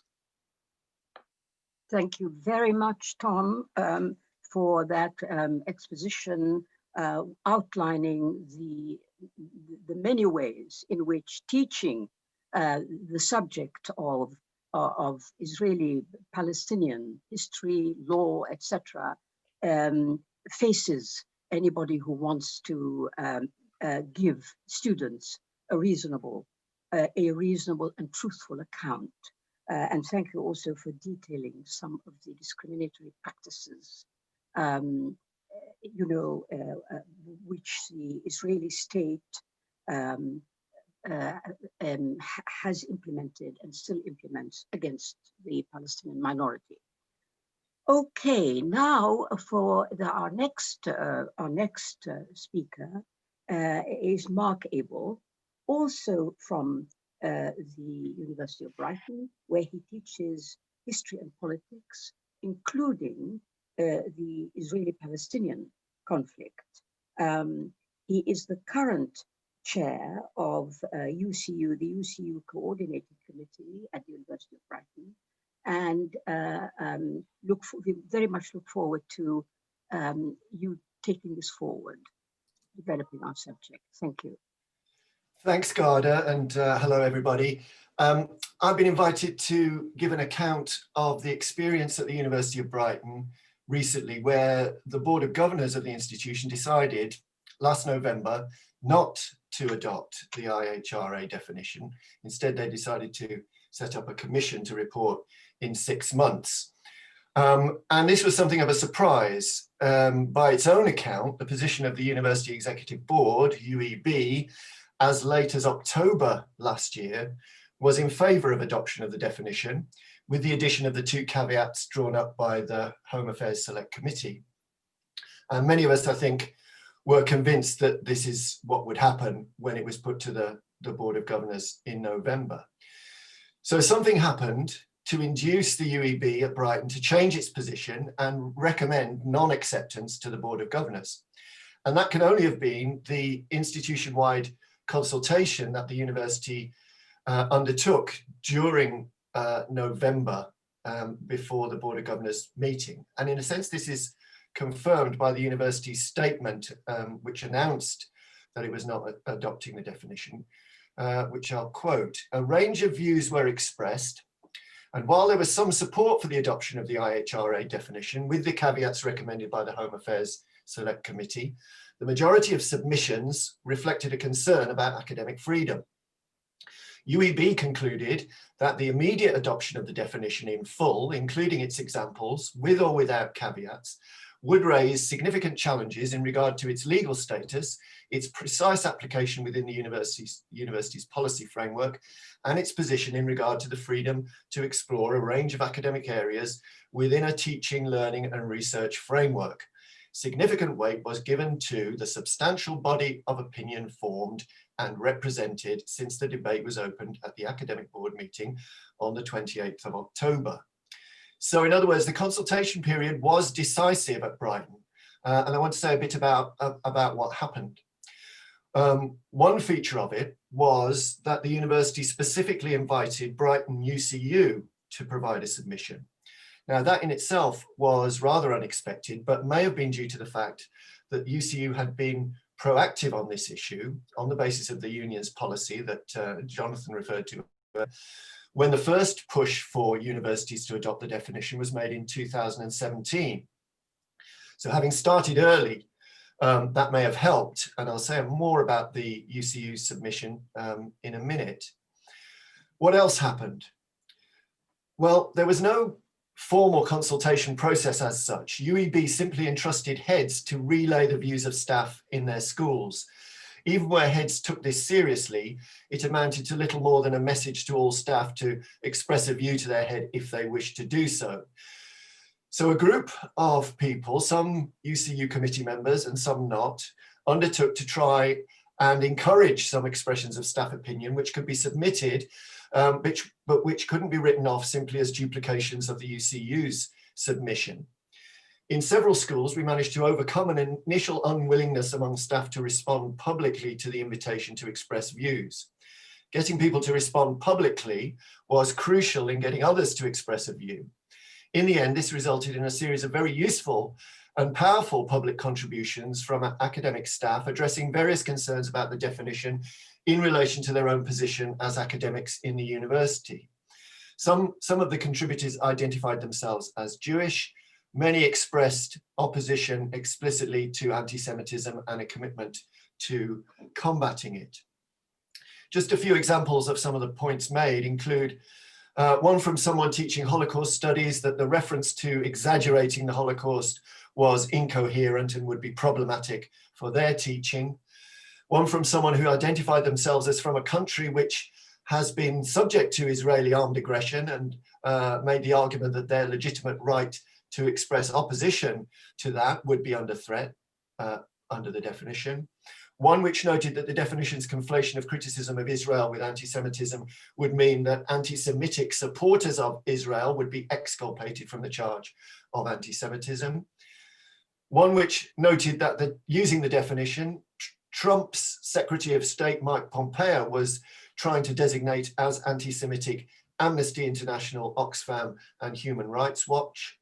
And another which challenged the notion that the two caveats actually did the job of rescuing the problems with the definition by pointing to the contradictions between the caveats and some of the examples in the definition, which would make it effectively useless as a way of making judgments in particular cases.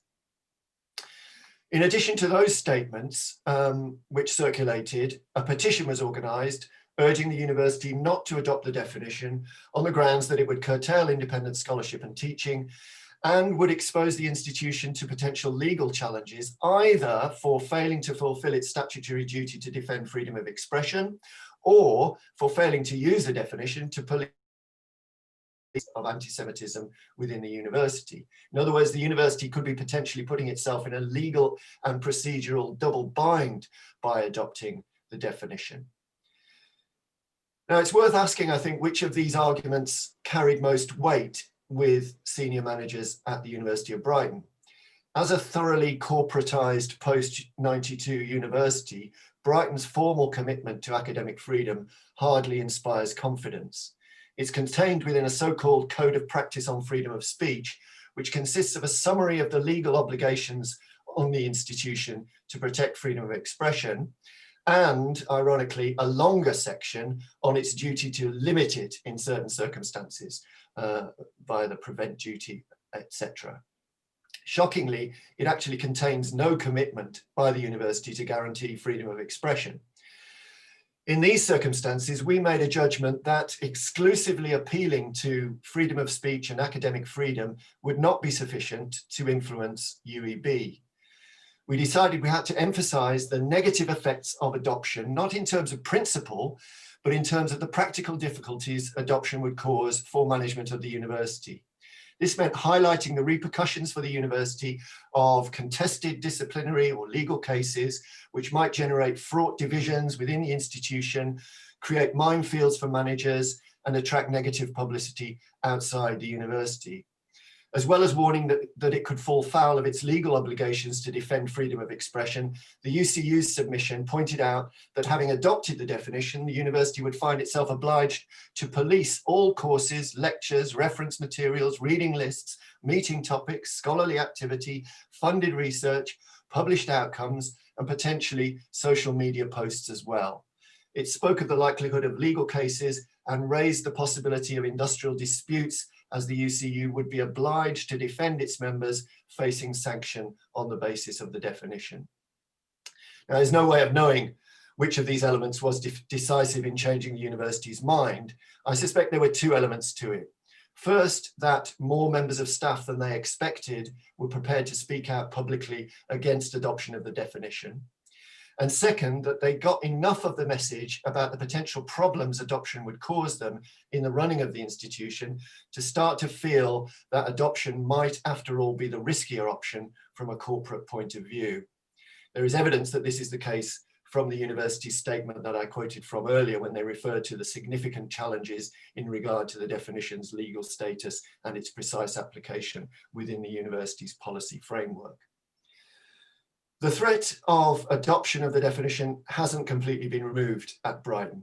It will be revisited after a commission reports in 6 months' time. But I have a feeling that the tide is now receding, and that in particular the UCL working group report, which was published shortly after the Brighton decision, is something of a game changer for the sector. Let's hope so, but be on our guard anyway.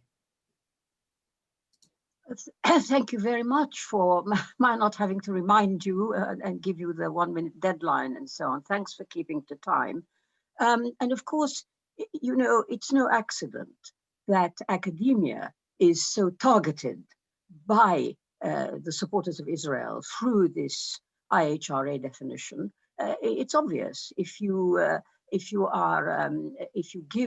teach the correct version of history, you influence many young minds, and that is not good news for Israel. So hence, academics are targeted, academic institutions are targeted, and so on.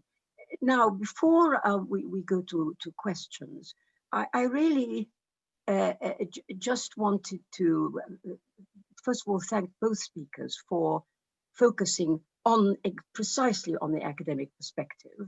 And in the case of Mark Abel, pointing to a campaign which others might do well to emulate, to prevent the universities from adopting this definition.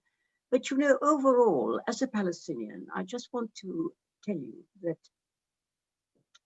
the IHRA definition has succeeded in a way. And I'll tell you how.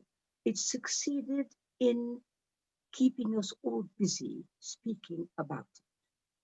Instead of talking about Palestinian rights and how Palestine can be defended and how the Palestine cause can be developed, much time and effort, very understandably, is being spent on the IHRA definition. And I am certain that this is one of the aims of this project, of this Israeli project. So having said that, just for us to think about really, Can I ask Anne Alexander to start, give us some questions from you, from the audience? Yes, thank you very much, Rada, and thank you to everyone who's been submitting questions. So I've got a couple that I will start with. So Annabelle Sibrani says, is there any evidence that the diffusion of the IHRA has had any effect on the funding of research and on publication? Is it even more difficult now to study Palestinian history, contemporary and social economic issues than the political struggle?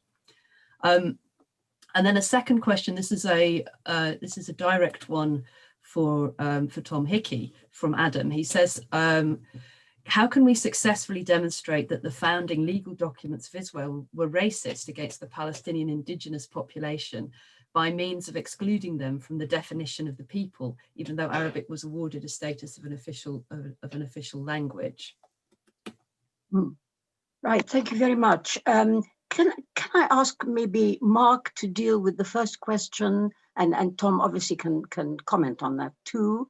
The question of funding for Palestine studies or studies on Palestinian issues.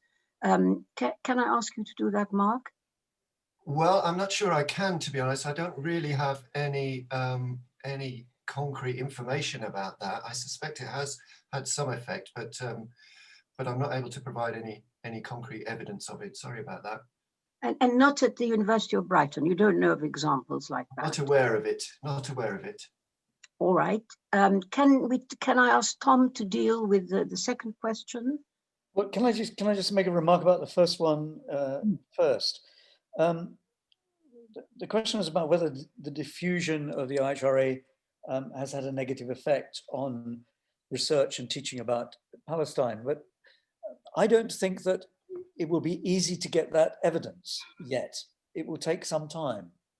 The chilling effect of the IHRA definition in the institutions where it's adopted, and even in some of the institutions where it's not adopted, is not something that's going to cause somebody immediately to remove a text from a reading list or to excise from their course a particular element of the teaching of the Middle East or on the concept of apartheid and the concept of racism. It will have much more subtle effects in the short term. But those subtle effects will then have a cumulative effect in the medium term, and who knows what the situation will be like in the future. Off the top of my head, I find it quite difficult to imagine how a research project even could be constructed at this stage that would investigate or would track and trace, to use a popular phrase, the ways in which the IHRA definition has had the negative effect. So it's a very difficult area. Maybe in a year or two's time, or maybe in 3 years' time, we'll be able to look across the piece to compare institution by institution or sector by sector or course by course and see it. But between now and then, we have the opportunity, as Mark said, given that the tide is arguably receding on the question, at least of the IHRA definition, to push back hard. And in places that have already adopted it, to push for a rescinding of the decision to adopt. And in places that haven't adopted, to develop those kinds of arguments that will cause academic boards or managements in post-92 institutions to think again about adoption. Adam asks an excellent question, and I think the answer is that we can't. Adam's question, unless I have misunderstood it, is how could we demonstrate from the founding documents of the State of Israel, I think this is what the question was, that it was an exclusionary state, given that those founding documents do a variety of different things, including making Arabic one of the official languages. But I don't think that that's the issue. The issue with the founding of the founding of a state which required the expulsion of Palestinians from their homeland, from their territory, in order to establish the State of Israel, that's one thing. And on the other, in respect of the exclusionary nature of the Constitution, that is something that has been established gradually. First of all, with the right of return, or the law of return, and then progressively in the way that that constitutional law has been framed in such a manner as to exclude Palestinians from the concept of the people, from the sovereign constituent power of a people. So Palestinians can retain all their civil and political rights if they're citizens of Israel and inside the 1967 borders. But despite the fact that they have those powers and rights, they are outside of the character of the people. And as I was trying to argue in the very brief time that I had, the recently passed nation state law formalizes that and attempts to secure it in concrete, to make Israel a state for the Jewish people on the land of Israel, a land whose geographical boundaries, as I said, haven't even been defined. Yeah, thanks very much. I think it's probably worth adding that those very documents that the questioner was referring to are getting more and more difficult to access, because Israel has made the availability of these documents to scholars impossible. They're shutting down more and more of the kinds of documents that people like Ilan Pappé and Benny Morris used for their books. It's getting impossible to access those from which to make, come to conclusion. Now, can we deal with some more questions, please? Yes, we have several more questions have come in. So there is some questions have been posed actually, particularly to Mark, from some colleagues from Sheffield Hallam University who are on the call. Karen Granger and Renella have both asked questions. Really, have you got advice for them? And Karen says, Sheffield Hallam is about to make a decision on the adoption of the IHRA, and she is actually involved with a working group that is considering it. But she says most of the people on it know very little about the situation, or some have clearly Zionist positions. In other words, the consultation process has been very obscure. And she would like to know if you have any suggestions or ideas for how they could deal with this situation. There's also been a request from Sybil Koch, who says, as a retired UCU member, she would be grateful for a kind of summary of overview of UCU's official positions around this question, and that would be extremely useful. And then there's another set of questions that have, I think maybe both speakers might have something to say about. A couple of people have asked about what can be done in terms of working with students around this question. So let me just check who was it that asked that. So Ronald Mendel says, can anyone discuss the impact of the IHRA on student groups campaigning for Palestinian rights? And Rob Ferguson notes and says that again, Mark's discussion in particular raises the question of how we mobilise to a counter climate against the climate of intimidation and the chilling effect of the IHRA by mobilising the broadest possible involvement of union members in counter campaigning, and how can this be concretely linked to involvement of students and PALSOCs? Right, thanks very much. And thanks to everybody for those really practical questions, because I think we need to talk about what is to be done. So Mark, can we turn to you for the first question, which came from Hallam Sheffield? Yes, certainly. I guess on the basis of the Brighton experience, I would say that the first thing to do is to insist on a proper institution-wide consultation. It's one thing hiving it off to a working group to come up with some solutions. That's inadequate. What we need is to involve as many people as we possibly can in expressing views on this, and not to be worried either that that people won't be interested and that the whole thing will serve as a failed consultation in that sense, that will enable an easier adoption of of the definition. I mean, I suppose our view was we were faced with what they called a consultation launched, as you heard, on the 28th of October in advance of a Board of Governors meeting on the 25th of November. So 4 weeks, which we told them was inadequate. And we also told them it was inadequate that the method by which they were going to try and do this consultation was to simply get their heads of school to more or less casually say to their staff, do you fancy commenting on this? So I have to say that personally, I was quite skeptical about the ability of the consultation to actually produce anything serious that would be able to influence events. I turned out to be wrong about that, pleasantly surprised about that. So that's worth bearing in mind, that any kind of consultation, even a fairly cursory one, can probably be put to good effect. And the second thing is that I suppose what we also confounded was any kind of expectation, which I'm pretty sure management had, that very few members of staff would be interested enough in the issue to actually bother expressing a view about it. You know, this will be left to the known lefties and the people teaching Middle East studies or whatever it might be.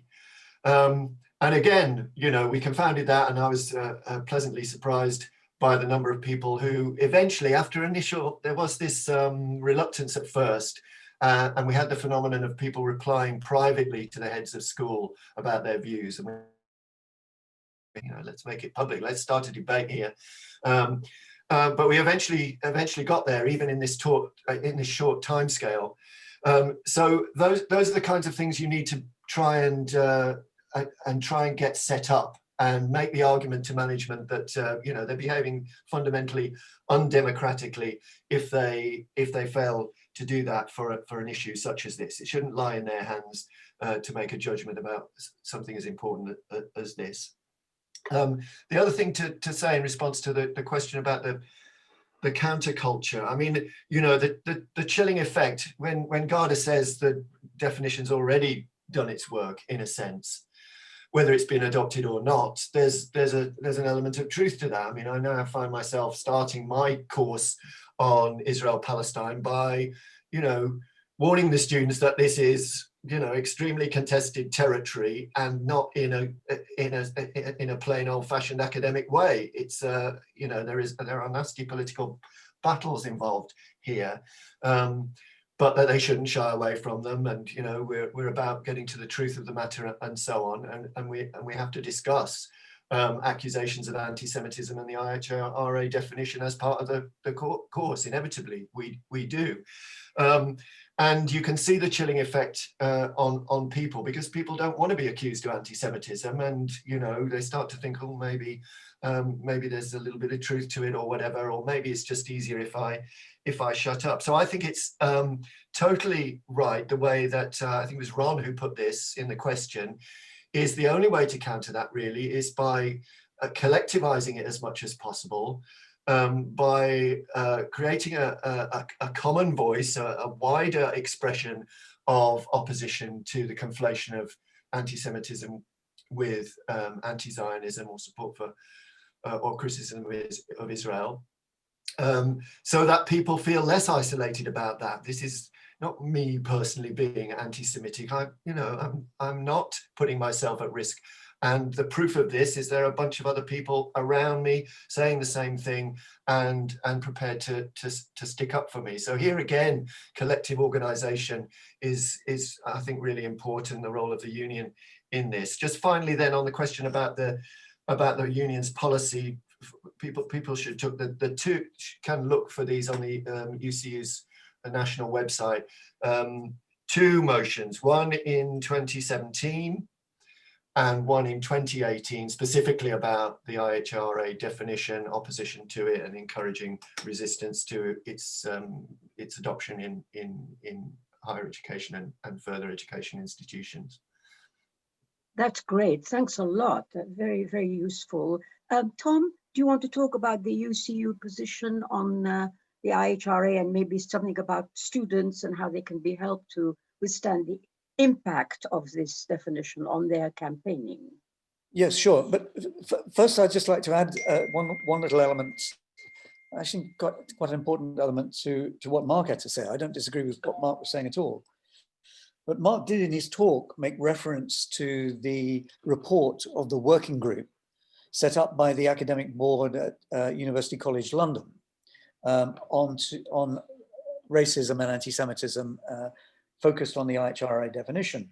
And I just want to say one or two words about that. This is a report that is a staggeringly impressive piece of research and analysis. It's, I think, 158 pages long, something of that kind. It took 9 months to compose. And it was composed by a working group that was set up by the academic board when the academic board took issue with the fact that their council had adopted the IHRA definition without proper consultation. And that working group report, which recommends that UCL rescind its decision to adopt the IHRA definition, will be debated next month at the UCL academic board. Now, I just wanted to go through that story and put emphasis on the UCL report, because I do think that all activists should get hold of a copy. It's very easy to do. We can put it in the chat, a link to it. It's on the UCL UCU website, the full document. And I think that to get as many colleagues in individual institutions, if not to read the whole thing, to read parts of it, is actually a critical exercise to engage in resisting the IHRA in particular institutions. It is a devastating document, and I won't say that again because I've said it too many times already, and this will be like a broken record. I think that the argument that needs to be deployed here when it comes to students, if I move on to the question put by Ron Mendel, look, it is important that we involve students in this. Students are, in one sense, being used, or at least their organizations are being used as a Trojan horse by managements that want to push, that are in favor of the IHRA, which is only a minority of university managements. And they want to get students to sign up for it and say that we have to respond positively to what the students want to do. And it's for that reason that whenever any students seek advice from staff, that we are quite clear with them and go through the arguments with them very clearly, not proselytizing, not trying to persuade them to be anti-Zionists, but to get them to think clearly about what the issues are with the IHRA definition. And I think that that's three different arguments. First of all, to underscore the ways in which this definition is inadequate as a mechanism of fighting anti-Semitism. That actually the fight against anti-Semitism is weakened by a definition that is so weak and so confused as this one. Secondly, to register the way in which the definition, and particularly the examples, those particular examples that I spoke about, constitute an attack on academic freedom and therefore undermine the capacity for students to experience the full gamut of argument about the Middle East that they ought to be exposed to as part of a proper higher education. And lastly, on the question of Palestine, the IHRA definition, in the ways that I underscored with the three examples that I spoke about, makes it very difficult for somebody who is an academic and who wants to tell the truth about the history of Israel and Palestine, to go from this, even the statement of that truth, to the declaration that there is an obligation, therefore, to support justice and to be on one side of this campaign rather than another. We have to confront that. It is important to confront it. It would be absurd for people who employed to profess a view not to make a judgment on the history about which they are teaching.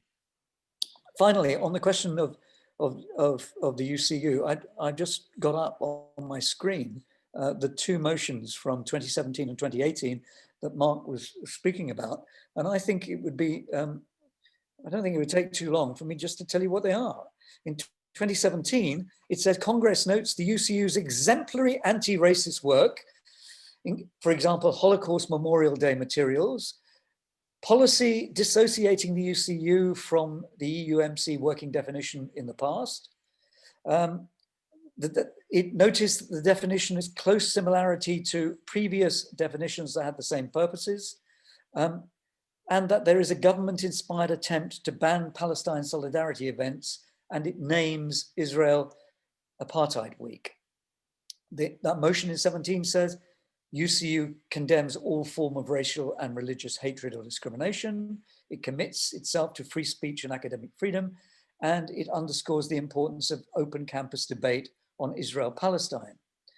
It resolves that the UCU dissociates itself from the IHRA definition, and it goes on to instruct the National Executive and the President and the General Secretary to do various things.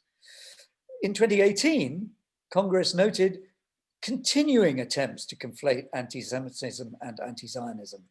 The government's attempted use of the discredited IHRA definition of anti-Semitism to deter campus criticism of Israel. The use of the definition to try to prevent meetings and to ban Israeli Apartheid Week. And it also noted the successful defiance of censorship at some universities and the successful challenge to the imposition of chairs at meetings at the LSE. And so it went on. And that motion in 2018 also committed the union against the IHRA definition. What's the conclusion of that? There is a sense in which you can read this almost as not just a backdrop, but almost an instruction to branches. It is the national union's policy to oppose the IHRA definition, not just because of what it does to the voice of Palestinians and Palestine advocacy, but also because of its attack on the autonomy of institutions and the academic freedom of the members of the union. And in that sense, I think it is a responsibility, an obligation of local branches to take this up and to fight it, and to make sure that they do so in ways that generate the kinds of results that we have seen are possible in other places. Right, thanks very much. That makes it really clear. I think that we've got time for one more quick round before the two speakers give their closing remarks. So, Anne? Sorry. Yes, we do have some more. We do have some more questions that have come in. Sorry. So there was Jean Fitzpatrick asked. This is kind of going back to a previous thread in the discussion, but it's taking up the question of the language that's used in the definition. So she says that are Jews an ethnic group or a racial group or actually a religious group?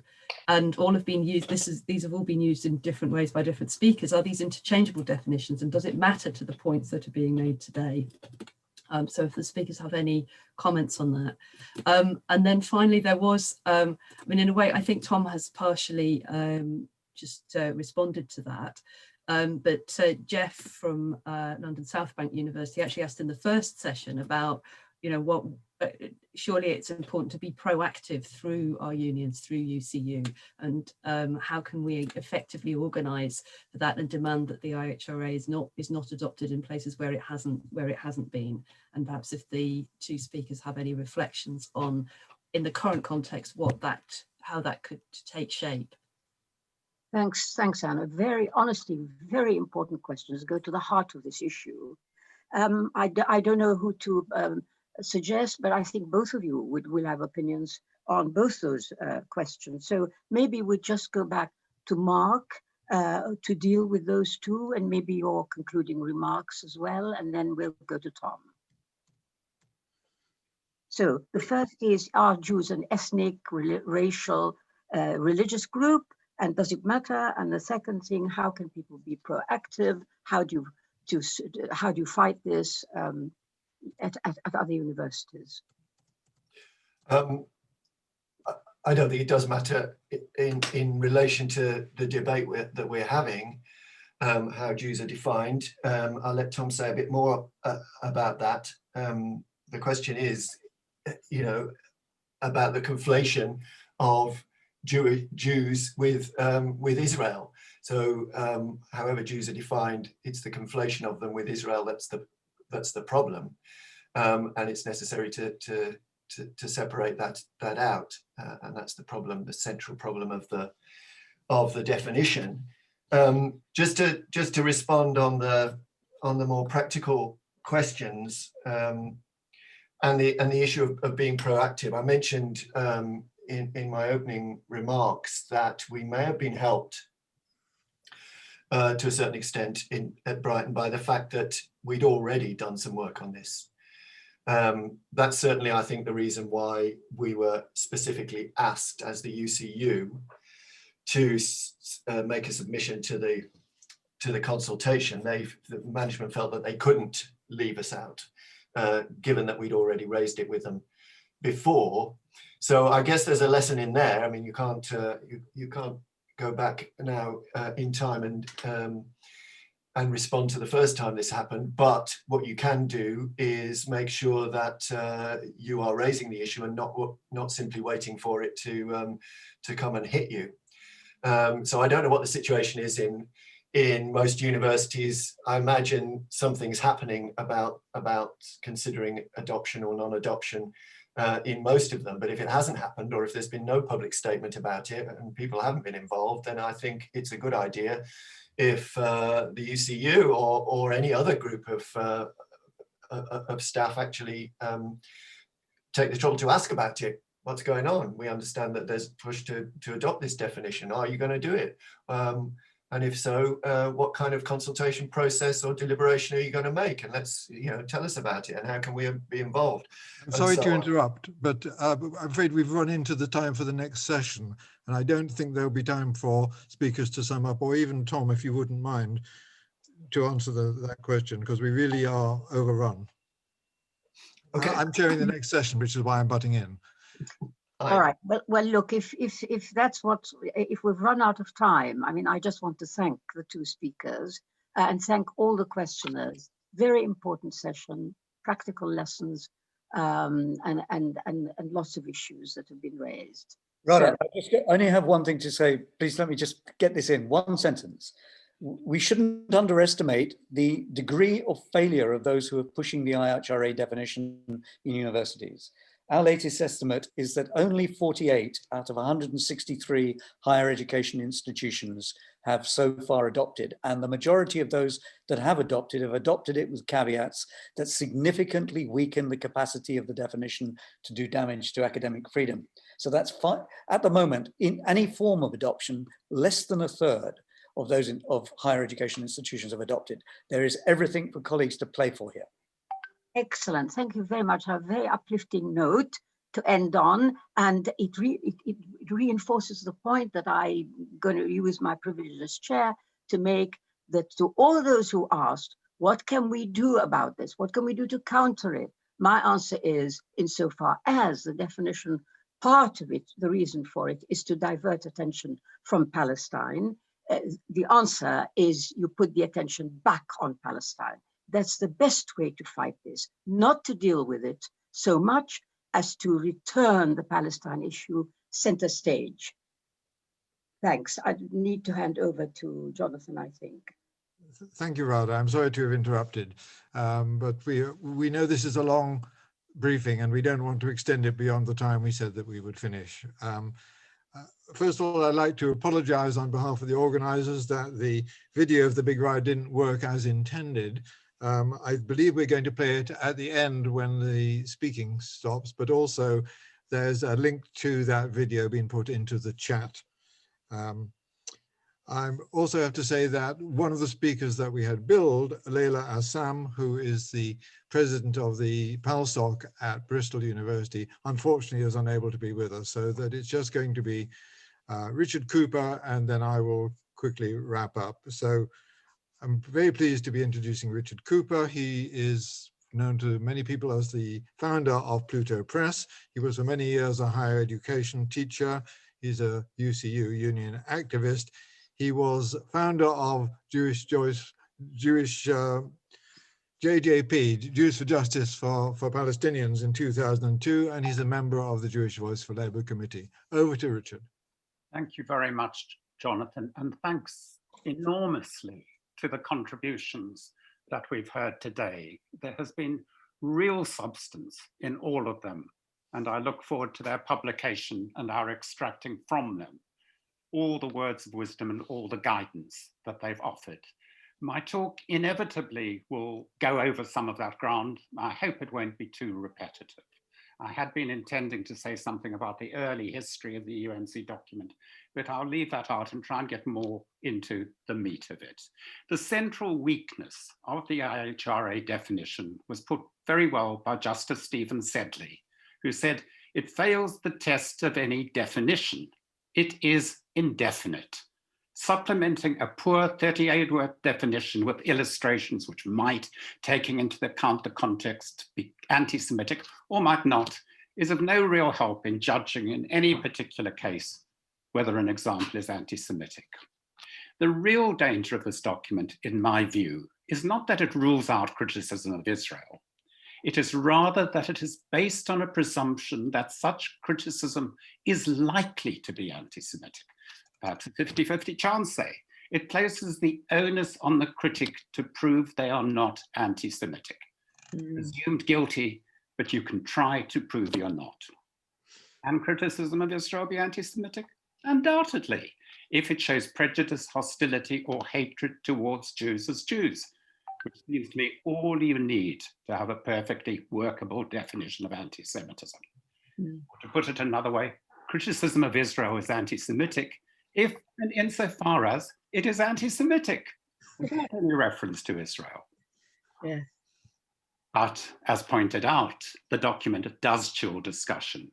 It is precisely discussion about Palestine, the Nakba, the expulsions, the expropriations and discriminations within the Green Line, and the military-backed, often murderous oppression in the occupied Palestinian territory. Okay, that's the background. What, therefore, are we to do? I'll make 5 suggestions. 1, implacable opposition to the adoption of the IHRA definition wherever it is mooted.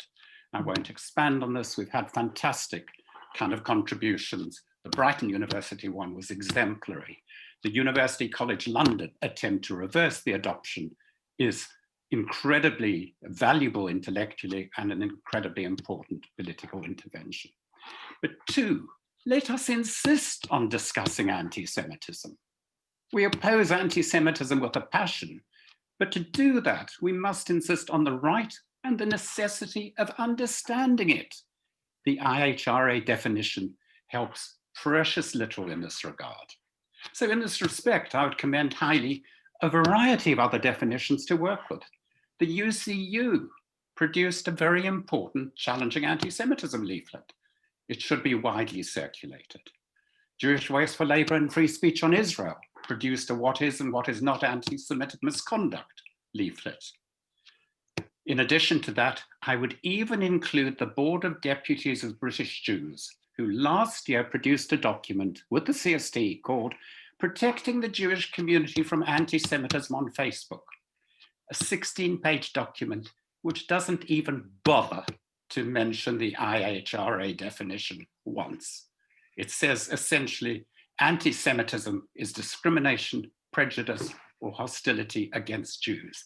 Even it doesn't need the IHRA definition when it is talking about anti-Semitism. To this end, we must insist on genuine education on the topic. I encourage discussion where the nuances of anti-Semitism can be teased out, and anyone putting a syllable wrong is not immediately suspended and disciplined, but engaged with. We must bring assumptions, racist assumptions, out into the open and examine them. And if I may put in a plug for them, JVL runs education workshops for those who wish to explore the matter further. 3, at the same time, we must place discussion of anti-Semitism within the context of all forms of discrimination. Of course, like all forms of racism, it has its own specificities, but this must not be used to create a Jewish exceptionalism, which means in reality, a hierarchy of racisms and the effective downplaying of the real racism we know exists in Islamophobia and against Black people. 4, we've heard how the IHR definition chills. We must take Rada's point to heart. Central to our work must be putting Palestine on the agenda. We must insist on discussing the history of the Palestinian struggle, which necessitates as well, and is part of it, a history of Zionism and its evolution. And let me just say here, whatever the hopes and aspirations of early Zionism, there is only one form of political Zionism with any traction today, a messianic, expansionist, exclusivist, ethno-nationalist Zionism. And that regime, while regime professing those policies, rules over in different ways with different degrees of discrimination against all those under its rule in Green Line Israel, East Jerusalem, the rest of the West Bank, the Golan Heights, and last and not least, Gaza. Less than a fortnight ago, the Israeli human rights organization B'Tselem insisted on giving it a name, and this comes from within Israel. It called it apartheid. So to help the Palestinian struggle, we need to know the history well, and we must be able to refute the arguments of those who try to reconcile Israel's Jewish and democratic characteristics in the face of the lived reality. But when I say refute, I mean refute. We have to dismantle an argument, not shout down or abuse, or simply pin labels on Israel, e.g. as an apartheid society. We have to learn to show the reality and to be able to argue the case convincingly. And when I say we must also make sure we give platforms to Palestinian analysts and activists, insist on their rights to organize on our campuses and to describe their own history of dispossession in the language appropriate to it. Finally, if and only if the IHRA definition has been adopted, let's take at face value the assertions of those who support it about the caveats. Criticism of Israel similar to that leveled against any other country cannot be regarded as anti-Semitic. We must take into account the overall context. The first point to note, as Jonathan pointed out, is most proponents of the definition in practice do not notice these caveats or really believe in them. One example, Luke Akehurst, a close advisor to Keir Starmer, on behalf of the organization calling itself Local Government Friends of Israel, circulated the IHRA document to all local authorities in the country, urging them to adopt it. Only it wasn't the IHRA definition, but a doctored version, where the phrase taking into account the overall context was replaced by the guidelines highlight manifestations of anti-Semitism as including every one of the 11 examples unambiguously labeled as instances of anti-Semitism. This is the document that the GLA passed, and you can find it on their website. I don't even believe they read it or their lawyers bothered to look at what they were passing. And we do not know how many other local authorities passed this version, which doesn't even pay lip service to the notion that there might be something to argue about. The presumption fostered by that document is manifested in mainstream media too. Statements like those in the IHRA document are referred to as anti-Semitic statements, not statements about which anti-Semitism is alleged. In practice, no context is alluded to before a presumption is broadcast. Okay, so what we have to do is take the IHRA document and call on those who use it to read it. Let us provide the overall context that justifies and renders legitimate the vast majority of critical statements made about Israel and its treatment of the Palestinians. In summary then, let me quote my favorite current political aphorism from Raymond Williams. To be truly radical is to make hope possible, not despair convincing. I feel that the contributions to the discussion today have done precisely that. Careful, measured, thoughtful. They have looked at the situation in which for many years we've been on the retreat with this definition and have dug in and are fighting back and providing grounds on which we can stop the further spread. How law courts will decide on decisions is as much a political question of mobilization as anything else. We have to build a force to resist the improper use of this definition. And we have argued today that this definition in itself is improper. The campaign against the definition rolls into one, our right to organize in solidarity with oppressed people in general and with the Palestinians in particular, and our campaign to defend free speech and academic autonomy. Solidarity with the Palestinians, solidarity with all those in the universities and elsewhere, fighting for free speech and academic freedom more generally. Let's get to it. Thank you very much. Thank you so much, Richard. We have heard powerful evidence, indeed, we've heard powerful, summing up by Richard, we've heard powerful evidence of the fatal defects of the IHRA definition. We've heard about its legal impropriety, the way it erodes hard-won rights, its assault on free expression, academic freedom, university autonomy, and in particular, the freedom to argue for and teach and research about the oppression of the Palestinians. These are under immediate threat, but they are being resisted and they can be resisted. Not just staff are concerned about this, and not just staff and students. Many university managements are deeply unhappy about the position which this travesty of an education secretary has put them in.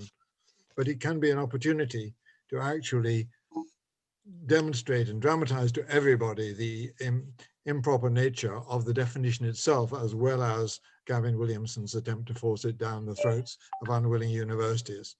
What is a university? If a government tells it what can and cannot be said, taught, or researched on its premises. And if we let them get away with it, it won't stop there. Already ministers are publicly threatening that types of anti-racist teaching will not be allowed, and that the use of anti-capitalist material in teaching must be eschewed. Academic staff and students need to strengthen their resolve, organize, and deploy the set of arguments and evidence of the kind we've heard today, and to contain and ultimately roll back the spread of this pernicious document. Thank you all very much for attending. I'm sure we'd be delighted to hear from you at Brickup, which is on brickup.org.uk.